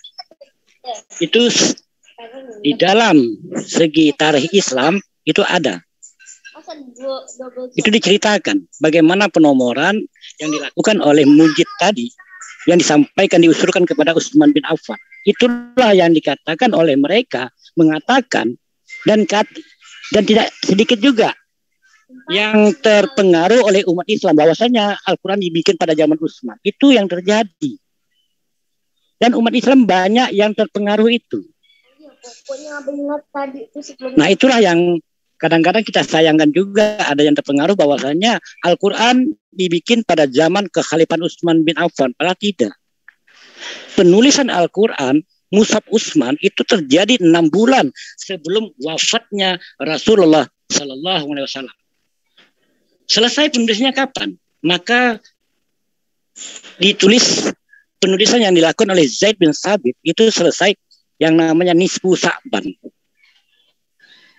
Itulah akhir penulisan pertama yang dilakukan oleh Zaid bin Sabit. Maka pada bulan suci Ramadan, mereka juga para sahabat, para nabi, maksudnya Nabi Rasulullah SAW, itu juga mendengarkan bacaan-bacaan yang dituliskan oleh Zaid bin Sabit pada bulan suci Ramadan yang terakhir untuk baginda Rasulullah SAW. Karena apa? Setelah Rasulullah SAW haji wada 3 bulan kemudian kan dia wafat. Nah itulah kalau kita ingin mengetahui historis tentang tulisan Al-Quran, kita memang tidak bisa berpatokan kepada Google. Karena Google itu ada yang benar, tetapi ada yang diseleweng. Makanya yang tepat itu kepada ulama. Ulama yang memiliki original kitab hadis. Makanya tadi saya katakan kepada Edis selalu tumpul untuk membahas Al-Quran. Karena Al-Quran dan kitab Al-Quran itu berbeda. Sama dengan hadis. Hadis dengan kitab hadis itu berbeda. Kalau dia tidak bisa membedakan ini, kita juga menjadi repot. Sekali lagi, menurut yang saya dapatkan pengetahuan tentang penulisan Al-Quran, tentang Fatah, Domah, itu pada zaman Utsman bin Affan yang dilakukan oleh Munjid, orang Yahudi yang masuk Islam. Makanya terkenal sampai detik ini yang namanya kamus Munjid itu terkenal. Apalagi di kalangan pesantren pasti kenal itu. Terima kasih. Ya, silakan untuk Bang Mahadewa nih, dari tadi tangannya udah pegel naik terus. Silakan Bang Mahadewa. Ya, makasih banyak. Assalamualaikum warahmatullahi wabarakatuh. Waalaikumsalam warahmatullahi wabarakatuh. Ini diskusi antara Bang Juma sama Edis ini lumayan cukup adrenalin juga ya. Membutuhkan asupan-asupan sampai dewa aja tadi sempat ngutang rokok, ngutang ciki, ngutang beras segala macam, ini luar biasa. Cuma disayangkan orangnya itu udah kabur gitu, udah kabur. Dia menanyakan masuk ya. Dia menanyakan alif lam mim itu dari dulu sampai sekarang, padahal pihak kami sudah menjelaskan. Makanya di sini ada perbandingan kan. Dewa mau menanyakan sesuatu juga, yang bertanya itu kan ada yang sifatnya tidak tahu dan ada yang sifatnya mengetes.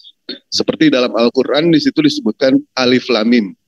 Tapi kenapa di ayat berikutnya itu ada yang namanya alam nasroh? Padahal hurufnya itu sama. Alif lam mim, alam nasroh itu hurufnya sama. Alif lam mim, alam nasroh, terus alam taro kaifafa itu hurufnya sama. Tadinya mau menanyakan ini, mau mengetes keilmuan dia mengenai ini. Tetapi karena orangnya kabur, bingung juga gitu. Dan ini yang mau ditanggapi, yang mana dulu ya, mengenai soal kritik Al-Quran ini ya, kritik Al-Quran. Tapi sebelumnya Dewa ngasih tahu dulu ke Bang Juma, mestinya Jumbang Juma ini ditulisin. Kalau hewan dilarang masuk, mestinya kan seperti itu. Kita kelimpungan juga ya, kalau misalkan berdiskusi dengan penyesat. Soalnya, jangankan Bang Juma ini siapa sih? Uniripa ini siapa? Bukan siapa-siapa. Bayangkan Abu Jahal. Siapa yang mengajarkan Abu Jahal? Guru terbaiknya langsung Rasulullah SAW. Gagal. Apalagi orang seperti ini. Inilah contoh Abu Jahal di zaman now. Rasulullah gagal. Yesus juga gagal kok. Yesus mencari itu, aku hanyalah mencari domba-domba yang tersesat dari umat Israel. Bukan penyesat. Kalau penyesat itu udah repot. Dia mau mencoba-coba kritik soal Al-Quran. Dia siapa? Yang cuma mengerti bahasa Indonesia. Dulu, Dewa pernah cerita ya di bab sini. Dulu, ada trio wek-wek. Namanya Abu Jahal, Abu Sofyan, sama Al-Anas bin Malik. Ini bertiga ini mengakui Al-Quran itu benar. Al-Quran itu tidak salah. Karena sombong. Tidak mengakui. Umat sebelah boleh tidak mengakui Al-Quran bukan firman Allah. Boleh. Umat sebelah boleh mengakui kalau Al-Quran itu salah. Boleh. Tetapi ternyata kebenaran di dalam Al-Quran tidak bisa mereka tolak sama sekali. Bahkan Allah menantang itu. Allah menantang kepada seluruh umat manusia. Seluruh dikumpulkan. Makhluk-makhluknya. buatkan ayat semisal Al-Quran kalau Al-Quran itu bukan datang dari sisi Allah. Sementara trio wek-wek ini yang paham akan Al-Quran, yang paham mengerti bahasa Arab, Abu Jahal, Abu Sofyan, sama Al-Anas bin Malik. Apa mereka sanggup? Tidak sanggup mereka. Apalagi kita yang cuma mengerti bahasa Indonesia doang. Nah inilah yang membagongkan umat sebelah ini ya. Bahkan pada saat Al-Anas mengatakan kepada Abu Jahal dan Abu Sofyan, apakah Al-Quran itu benar? Benar Al-Quran itu. Tapi karena sombong dia itu. Kenapa sombong? Karena Nabi Muhammad itu dari Bani Manaf. Sementara Abu Jahal dari Bani Maksum. Kedua bani ini selalu bersaing dia itu. Ketika mereka bisa mengalahkan lomba berkuda, ini satu sama lain saling mengalahkan. Dan ketika mereka itu luar biasanya melatih yang namanya anak muda untuk gulat, mereka pun bisa menang. Tetapi ketika mereka mengumpulkan masyhab Al-Quran, ingin menandingi yang namanya Al-Quran, mereka tidak sanggup sama sekali. Nah itulah kehebatan Al-Quran. Nah inilah yang susahnya itu memang ketika kita diskusi dengan umat sebelah itu, akalnya tidak dipakai sama sekali. Makanya ketika Allah menantang kepada seluruh umat manusia untuk membuat ayat semisal Al-Quran, Allah tahu kapasitas manusia itu seperti apa. Allah tahu kapasitas makhluknya itu seperti apa. Sampai yang namanya makhluknya tidak akan pernah bisa membuat seperti Al-Quran. Allah Maha tahu, tetapi mereka tidak mau mengakui. Ya, karena orangnya tidak ada, itu aja deh dari dewa. Kalau misalkan ada, mau dewa hantem sebenarnya ini. Ya, makasih banyak atas kesempatan ini. Ya, sama-sama Bang Dewa. Terakhir ini ada Uni Rifa nih. Tafadol Uni Rifa. Bismillahirrahmanirrahim. Assalamualaikum. Masih ada waktu sedikit? Boleh ya? Oke. Yang pertama buat Bang Dewa, terima kasih pidatonya membuat saya beri bismillah, menggugah hati dan jiwa sampai ke khayangan itu. Luar biasa. Kangen gak sama aku Bang Dewa? Kangen dong. Nah jadi yang kedua, kita umat Islam ini sebenarnya asik ya. Asiknya apa? Jadi kita tuh debat dengan Oten ini sebenarnya ya kalau dibilang nggak perlu emosi, saya termasuk orang emosian karena kita manusiawi ya, kita bukan Yesus ya. Yesus aja marah loh ya di bait Tuhan ya, yang ngacak-ngacak itu aja boleh, masa kita nggak boleh marah. Nah, jadi artinya memang kita berhak memiliki rasa marah, cuman melampiaskan kemarahan itu seperti apa, itu yang perlu kita sama-sama untuk ketika kita mampu menelan kemarahan itu, maka kita termasuk orang yang kuat. Artinya ya justru dengan adanya edis pembuktian kebenaran Al-Quran di dalam surah Al-Baqarah ayat ke-6. Itu bukti bahwa Al-Quran benar. Nah yang ketiga saya ke substansi aja, saya coba jawab. Kebetulan alhamdulillah saya pegang buku Ulumul Quran. Ini buku yang memang materi yang sedang saya coba untuk analisa, jadikan makalah tentang pengumpulan Al-Quran. Maka saya termasuk yang senang sekali membahas tentang pengumpulan Al-Quran. Nah pertanyaan tadi dari siapa? Christian tadi. Tentang penomoran ayat. Yang pertama, apakah penomoran ayat ini kaitannya dengan benar tidaknya kitab suci dulu? Apa korelasinya? Kita harus tahu itu dulu. Karena perlu kita ketahui beda teman Kristen dan beda dengan umat Islam. Teman Kristen itu bentar ya teman-teman. Oh sorry ya, ada noise. Jadi gini, beda teman Kristen, beda dengan dengan kita Muslim. Kalau teman Kristen itu mereka beriman kepada kitab suci yang ditemukan dengan tanpa nama penulisnya. Kemudian mereka yang membuat bahwa penulisnya adalah Lukas, Matius, Markus. Beda, mereka menemukan kitab. Dan saya khawatir kalau waktu itu saya udah nulis diari dan mereka temukan, saya khawatir saya dianggap sebagai Tuhan juga mungkin, saya nggak tahu ya, karena kalau Islam itu beda. Oke, saya akan sedikit menyampaikan di dalam kitab Ulumul Quran yang buku ini dipakai di fakultas-fakultas Islam sebagai referensi tentang ilmu Ulumul Quran, ditulis oleh Profesor Dr. Haji Yunnahar Ilyas LCMA. Di halaman ke-82-nya di sini dijelaskan bahwa yang pertama sekali Al-Quran itu diulangi bacaannya. Diulangi artinya tidak tersandar hanya pada manuskrip tulisan manusia saja. tetapi diulangi bacaannya. Saya sudah berkali-kali katakan ini berdasarkan hafalan, ini yang tidak bisa dicapai oleh teman-teman Kristen ya. Walaupun pada akhirnya mereka bilang, alah percuma hafal tapi nggak ngerti. Setidaknya umat Islam itu hafal. Penjagaannya dulu, kita ke substansi penjagaannya. Di dalam surah Al-Qiyamah ayat ke-75, di situ saya dibaca terjemahannya. Janganlah kamu gerakkan lidahmu untuk membaca Al-Quran karena hendak cepat-cepat menguasainya. Sesungguhnya atas tanggungan kamilah yang mengumpulkan di dadamu dan membuatmu pandai membaca. Apabila kami telah selesai membacakannya, maka ikutilah bacaan itu. Kemudian sesungguhnya akan tanggungan kamilah penjelasannya. Artinya yang pertama, Allah sudah mengatakan kepada baginda Rasulullah dan kita umat Islam, Allah lah yang akan memberikan izin kepada kita untuk menghafal Al-Quran itu dan menyimpannya di dalam hati Rasulullah dan juga kita para umat Islam. Lalu kemudian tentang makna ayat itu, maka juga akan diberikan tanggungan Allah juga yang akan memberikan penjelasan kepada Rasulullah, tafsirnya, makna ayat itu, konteks ayat itu, kemudian asbabun nuzulnya, maka akan diberikan tanggungan Allah. Artinya ini adalah kerjaan Allah yang akan memberinya kepada Rasulullah SAW. Nah kemudian setelah itu secara historis tolong bantah aja deh ya, umat Kristen itu punya data apa untuk membantah? Nggak punya mereka sama sekali, mereka aja nggak ngerti sanad ya, mereka nggak tahu sanad. Nah kemudian Al-Quran ini saya akan bacakan di paragraf terakhir di sini ya. Nabi yang membacakan ayat-ayat Al-Quran yang diturunkan kepada para sahabat, baik secara langsung untuk maksud tersebut atau secara tidak langsung dengan mengulang-ulang membacanya waktu sholat.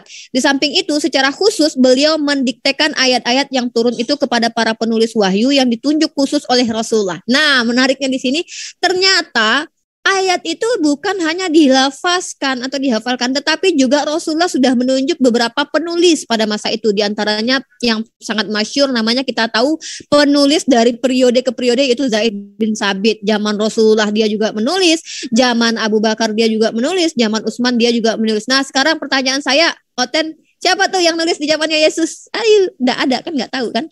Nah, jadi kalau kita komparasi apple to apple, teman-teman, ini kita harus membuka diri untuk menerima kenyataannya, wahai teman-teman non-muslim di luar sana ya. Ibarat kata, Ibnu Mas'ud, Ka'ab, Zaid bin Sabit, sama satu lagi Sayyidina Ali bin Abi Thalib, mereka tuh penghafal dan penulis ya, 4 orang nih. Kita komparasi dengan Matius, Lukas, Markus, dan Yohanes. Ya. Ketika 4 orang dari kalangan muslim ini menghafal sekaligus menulis dan tidak terjadi pertentangan, artinya gini nih, bukan Al-Fatihah tuh bukan gitu bunyinya, Al-Fatihah tuh 7 ayat, 10 ayat, Al-Fatihah tuh bukan gitu bunyinya, bukan Bismillahirrahmanirrahim duluan, tapi yang duluan A'udzubillahi minasyaitonirrajim atau yang duluan tuh adalah Ar-Rahman Ar-Rahim, ya itu tuh. Nggak mungkin Ibnu Mas'ud, Sayyidina Ali bin Abi Thalib, juga Ka'ab, juga Zaid bin Sabit itu tidak akan gontok-gontokan. Mengingat Ibnu Mas'ud adalah orang yang sangat tegas dengan mushafnya. Kalau dia tidak mutawatir, dia tidak akan masukkan. Itu ketegasannya. Nah sekarang Lukas bikin kitab, Yohanes bikin kitab, Matius bikin kitab, Markus bikin kitab. 1 ayat saja dari mereka, ada nggak yang identik? 1 ayat aja. Walaupun ya setelah diselidiki kita akan lihat tuh seolah-olah tuh, kalau saya lihatnya tuh ya, kayak copy paste, bukan copy paste ya, kayak disadur gitu ya. Cuman ada nggak sih yang identik di antara 4 ayat ini tentang peristiwa berjalannya Yesus memerintahkan jangan bawa kasut, bawa tongkat, kata Markus. Misal kalau nggak salah ayatnya ada ya, tapi semisalnya begini ceritanya. Kata Markus bilang, kata Yesus nggak boleh kita bawa tongkat. Tiba-tiba Matius bilang boleh bawa tongkat. Itu yang disebut dengan pertentangan ya. Kata Markus bilang boleh, ditentang sama Matius enggak boleh. Ada nggak seperti itu terjadi di dalam Islam? Nggak ada. Kalau ikhtilaf yang di dalam Islam atau maksudnya perbedaan, itu perbedaan yang bukan menjadi pertentangan tetapi saling melengkapi. Sudut pandang yang berbeda itu yang baru melengkapi. Contoh, Ukti Sivana membicarakan tentang rambut Yesus yang warnanya oranye atau blonde. Saya menceritakan tentang mata Yesus yang biru. Kita bicara tentang sama orangnya tapi bicara tentang substansi yang berbeda atau itu baru namanya saling melengkapi atau sudut pandang. Tapi kalau di dalam kitabnya teman-teman Kristen itu tidak bisa disebutkan sudut pandang berbeda. Orang beda banget gitu ya. Ditentang sama ayat lain. Nah itu kata Allah, kalau memang Al-Quran ini buatan manusia tentulah banyak ikhtilaf atau pertentangan di dalamnya. Buktikan aja, sudah simple. Nah, umat Islam itu dari dulu, dari ribuan tahun kita nunggu santai-santai. Saya dari dulu nungguin nih ayat-ayat kontradiksi, Edis. Itu loh, kalau kamu bilang tentang, bahasa Arab ini tuh kayaknya nyontek bahasa lama. Kayaknya kita enggak ada masalah deh kalaupun memang bahasa Arab itu menyerap bahasa sebelumnya seperti bahasa Ibrani atau Suryani atau apalah. Karena memang kan bahasanya serumpun. Yang lucu itu adalah tiba-tiba Tuhannya bahasa Ibrani, kok kitabnya bahasa Yunani. Orang-orang Yunani kan orang-orang pagan. Nah, lucu kan? Duh, Edis udahlah ya, kalau Ma Edis mas saya nggak ini juga. Oke, itu aja dari saya tentang Al-Quran, karena memang ulumul Quran ini adalah materi yang sangat akademis, yang ilmiah, dan kalau ada yang coba-coba untuk menuju ke kritik teks, maka siap-siaplah dikubur sama kitabnya sendiri ya. Siap, kita itu aja. Assalamualaikum warahmatullahi wabarakatuh. Waalaikumsalam. Terima kasih Uni Rifa atas penjelasannya yang sangat memberikan banyak pengetahuan ya, khususnya untuk oten-oten. Kalau umat muslim umat Islam udah tahu lah semua. Nah, untuk Bang Zuma ini ada closing statement nggak, Bang Zuma? Ini udah mau duhur juga ya. Ya, terima kasih ya saya atas penjelasan teman-teman. Mohon maaf tadi lagi ini siap-siap zuhur. Sebelum saya tutup, di sini ada guru saya datang, beliau kebetulan adalah guru, benar-benar guru saya. Beliau adalah pembimbing saya di dalam memahami Quran. Ustaz Rizal Al-Hazani, beliau ada di tengah-tengah kita. Mungkin saya minta dengan hormat waktunya Ustaz untuk memberikan penjelasan tentang apa tadi itu, pembahasan tentang satu poin aja deh, tentang penyusun Quran dan tentang kata subulan di dalam surah As-Zukhruf ayat 10 kalau nggak salah yang dipertanyakan tadi si Prince tadi. Silakan Gurunda, dengan hormat saya persilakan, saya minta ilmunya dong. Silakan. Assalamualaikum Pak Ustadz Rizal. Waalaikumsalam warahmatullahi wabarakatuh. Alhamdulillah, bagaimana kabar Bang Juma? Alhamdulillah Gurunda, saya sehat baik. Ustaz saya sehat. Dulu juga sama Bang Juma saya ini. Saya tadi di HP saya muncul video pada Edis mutar-mutar. Saya lihat Bang Juma tadi ngomong Yakulu. Oh, mantap ini sebenarnya. Coba juga saya tanya Bang Juma begini, Yakulu ini apa ini? Langsung saya diuji ya Gurunda ya, takun ya. Nah ini, saya belum bicara konteks ya. Saya belum bicara konteks. Penting sekarang saya datang ini untuk silaturahim dulu. Silaturahmi dulu sama teman-teman yang ada di MC. Sekaligus saya mengundang teman-teman ke Zoom saya, Al-Sani Channel, yang insya Allah kita sudah ada sekarang, bulan November sudah ada kita. Silakan. Kalau kita bicara Quran, di sana tempatnya kita bicara Quran top. Jadi mungkin Bapak teman-teman sini yang pengen ada diskusi sama teman lain, sama konten tetangga, apa yang persoalannya, insya Allah kita bahas tuntas di tempat saya. Tadi saya boleh nanya, ini nggak campur ya Bang? Campur nggak ini? Nggak campur kan? Gimana Gurunda? Ini sekarang campur nggak ini kita ini? Nggak. Kenapa? Maaf. Ada yang campur nggak ini? Ada. Maksudnya live nggak gitu? Hah? Live dan insya Allah Muslim semua di sini. Oke. Apa Ustaz? Alhamdulillah. Jadi kalau saya punya pendapat tentang Al-Quran kalau dipertanyakan dengan pihak sebelah, kita tidak bisa bawa ayat ya. Nggak level Bang. Antara Quran dengan kitab lain bagaikan Allah dan makhluk. Jadi Allah nggak bisa didiskusikan dengan makhluk. Masa sih Allah berdebat dengan makhluk? Terlalu jauh. Al-Quran itu dengan kitab lain bagaikan Allah dan makhluk. Jadi kita nggak usah perdebatkan ayat dengan mereka. Kita bicarakan logika aja. Menurut saya ya. Satu, kita nggak usah ngotot membahas, ini kata ini begini artinya, kata ini begini artinya. Nggak perlu. Menurut saya nggak level sama sekali. Nggak akan ketemu. Jangankan mereka, sama kita aja. Saya tanya Yakulu, abang nanya Yakulu. Kalau boleh saya nanya ke abang, coba terangin Yakulu ke saya. Boleh? Gimana Gurunda? Coba tadi abang tanya, saya dengar Yakulu. Nanya ke Andy. Ya, sekarang tadi itu beliau membahas tentang akar kata tadinya. Iya, makanya nggak percuma. Jadinya saya balik tanya kepada dia apa akar kata daripada Yakulu itu. Nah, mana tahu yang sama. Saya tanya ke abang, coba uraikan ke saya kata Yakulu itu. Ayo. Saya belum dapat ilmu dari beliau. Nah, kadang sekarang katanya ke abang nih, coba uraikan ke saya kata Yakulu itu bang. Please deh. Akar kata dari kata Yakulu. Ya, oke, silakan. Ya saya belum dapat ilmunya dari Gurunda, gimana itu? Kalau kita belum ngapain tanya orang kan?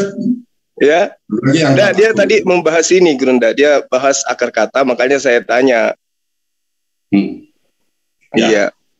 Oke, sebentar aja. Kalau saya mas tetangga Asmana, coba 4 poin atau 5 poin, Bang. Kita nggak usah bicara materi, Mas ya. Sekarang bicara poin per poin. Tadi Mbak Maripa sudah bagus itu ya. Itu bicara bahasa dulu. Bahasa apa kitab ini? Nggak mungkin, Mbak. Kita simulasi lah. Mungkin waktu tersingkat ya, mau zuhur, satu aja bahasa. Coba pakai bahasa Padang, saya orang Padang. Saya buat cerita tentang rumah saya. Agak 3 halaman ya, cerita bahasa Padang. Lalu pindahkan ke bahasa Sunda. Cerita yang saya tadi, rumah saya, pindah ke bahasa Sunda. 3 halaman, jangan usah banyak-banyak. Lalu dari bahasa Sunda, pindahkan ke bahasa Makassar, Bang. Nanti bahasa Makassar itu diadu dengan bahasa Padang. Mungkin udah jauh menyimpang itu. Bahasa menentukan sekali. Makanya kalau bicara bahasa, teks asli kan mereka nggak berani, Bang. Kenapa? Memang nggak ada, nggak punya mereka. Bahasa Al-Quran itu tinggi, Bang. Bahasa 1500 tahun yang lalu.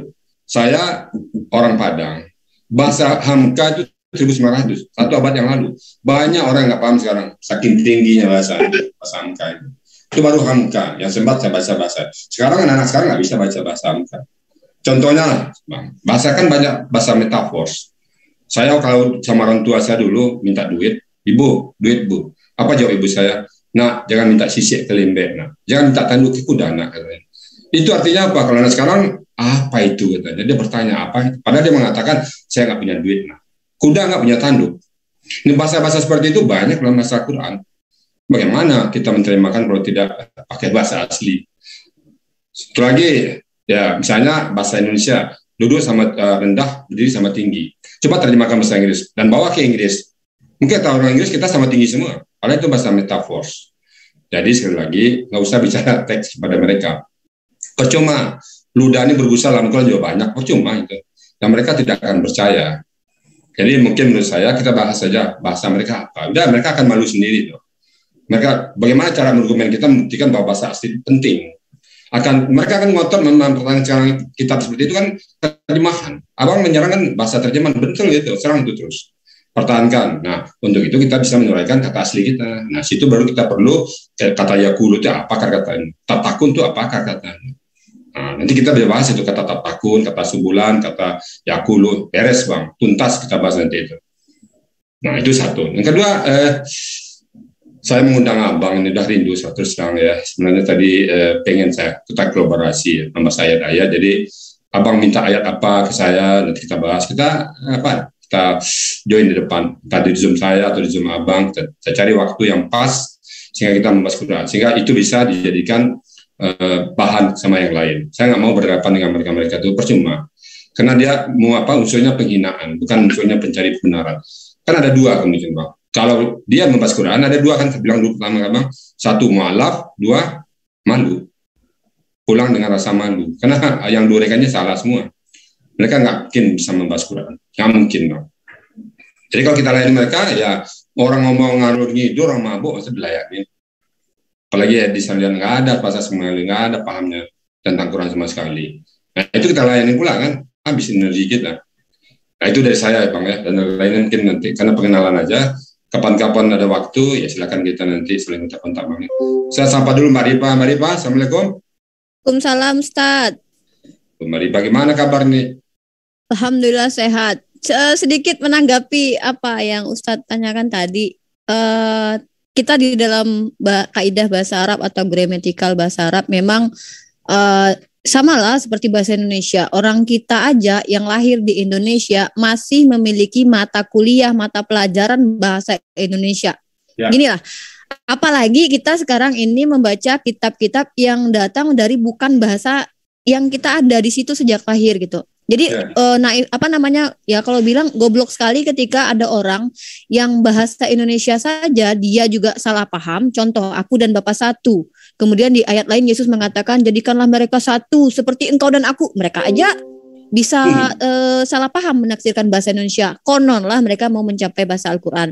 Cuma sedikit tadi kebetulan nih saya mau pamer ilmu sikit lah. Gak apa-apa kali ya. Saya kebetulan belajar nih Bang Zuma. Alhamdulillah Bang Zuma, Allah berikan kita guru-guru yang luar biasa. Kebetulan juga Allah izinkan saya belajar bahasa Arab dan bahasa Ibrani, dan Masya Allah hal yang sangat membahagiakan bagi saya. Di situ saya dibukakan mata saya bahwa pada dasarnya bahasa Ibrani dengan bahasa Arab itu benar-benar secara gramatikanya ya 11-12 deh gitu ya, walaupun ada perbedaan. Nah, kayak orang Malaysia dengan Indonesia. Nah, terkait tentang yakulu tadi nih, sedikit ilmu ya saya cuma tahu itu aja sebenarnya, makanya saya berani bicara. Mau Kalau enggak saya sini. sedikit aja. Nah, sedikit aja. Jadi orang oten itu harus paham bahwasannya ketika dalam bahasa Ibrani dan bahasa Arab, satu kata itu bisa berubah menjadi banyak makna. 300. Itu yang disebut dengan ilmu morfologi atau ilmu sintaksis. Kita punya kaidah ilmu. Apa mereka paham itu? Iya. Apa mereka paham itu? Enggak. Dan apakah cuman bahasa Arab seperti itu? Tidak. Bahasa Ibrani juga begitu.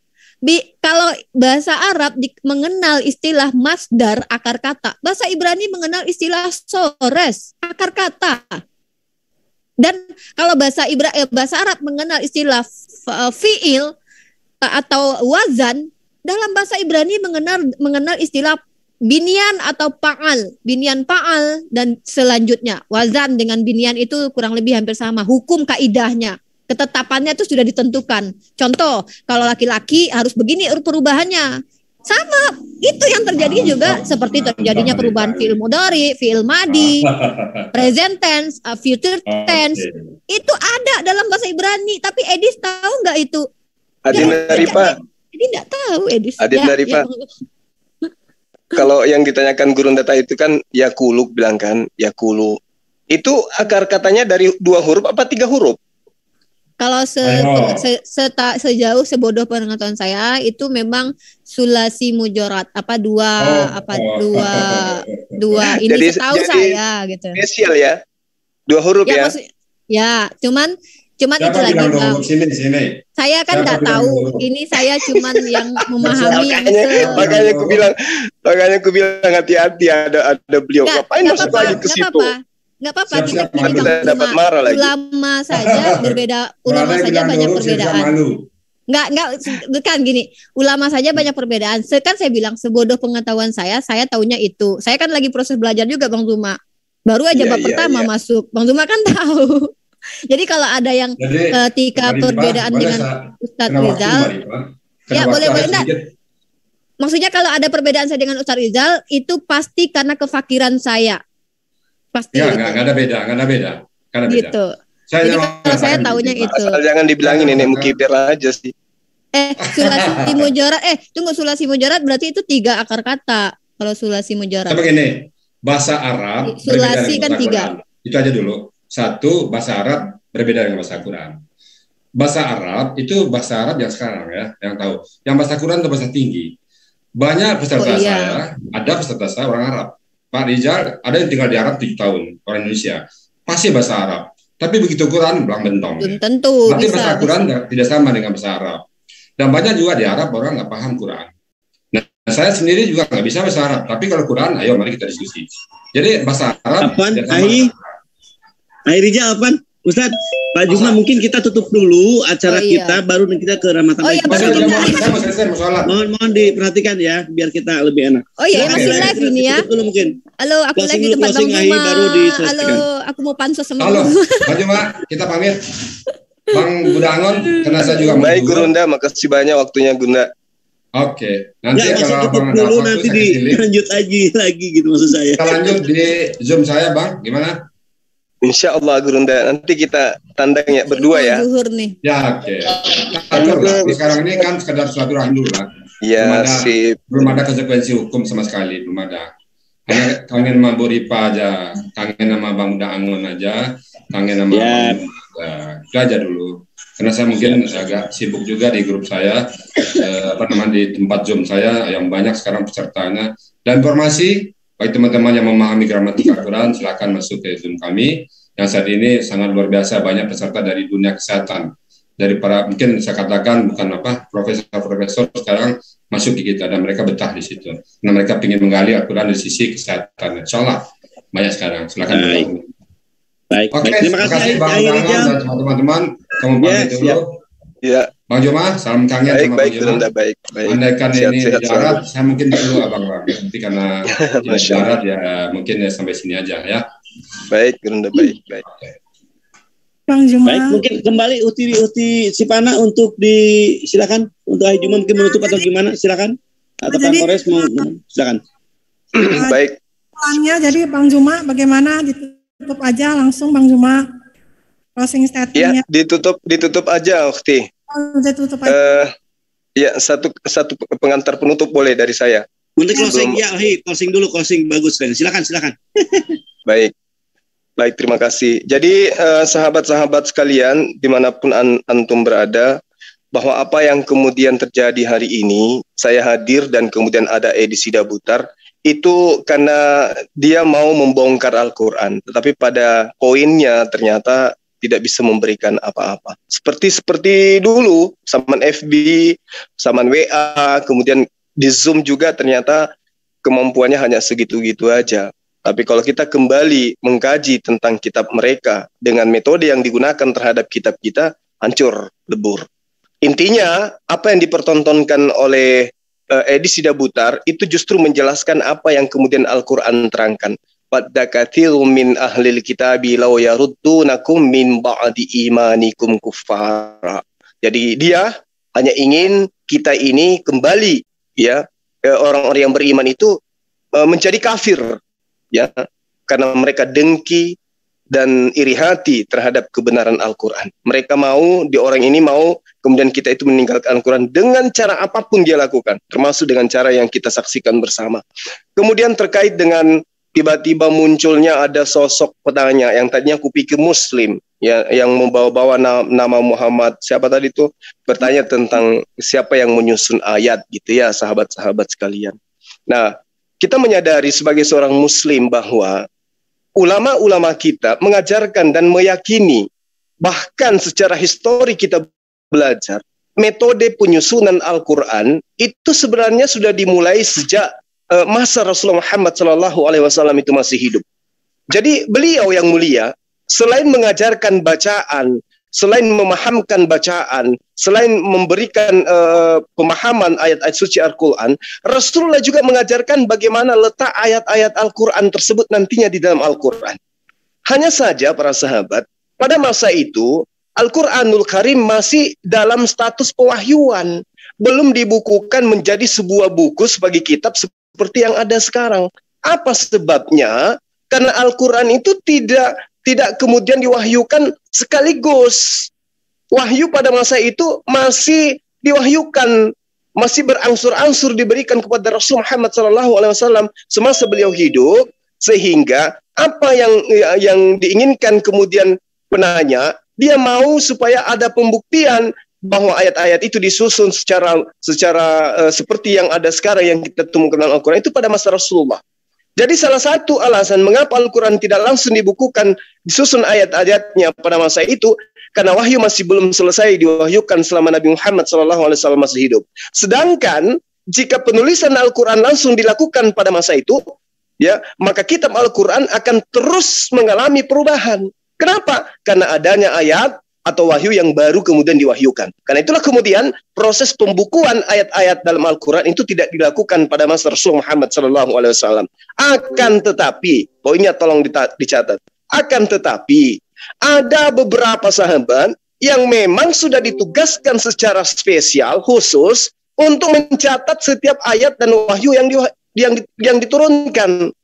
Contoh misalnya Sa'id bin Zabid, Ali bin Abi Thalib, Muawiyah bin Abu Sufyan, Ubay bin Ka'ab. Mereka ini menuliskan ayat-ayat Al-Quran sebagai media yang digunakan saat itu untuk kemudian mengajarkan kepada sahabat-sahabat yang lain, menyampaikan kepada sahabat-sahabat yang lain. Ini datanya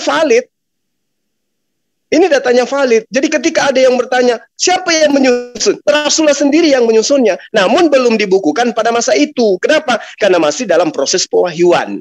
Itu poinnya. Kemudian kalau hal ini juga ditanyakan kepada mereka, siapa yang menyatakan kepada Lukas, Tepolius yang mulia, banyak orang yang menyusun berita-berita tentang kita. Siapa yang menanyakan itu? Siapa yang menyampaikan itu kepada Lukas? Pernahkah Yesus mengatakan itu kepada Lukas? Tidak pernah. Sementara Muawiyah bin Abu Sufyan, Ubay bin Ka'ab, Ali bin Abi Thalib, Sa'id bin Thabit adalah orang yang satu piring dengan Rasulullah. Lukas mana pernah bertemu dengan Yesus. Sementara satu poin yang mereka tidak sadari adalah, aku tidak berkata-kata dari diriku sendiri. Yesus yang mengatakan itu. Artinya harusnya yang dituliskan dalam kitab suci mereka, itu adalah semua yang disadur dari mulutnya Yesus.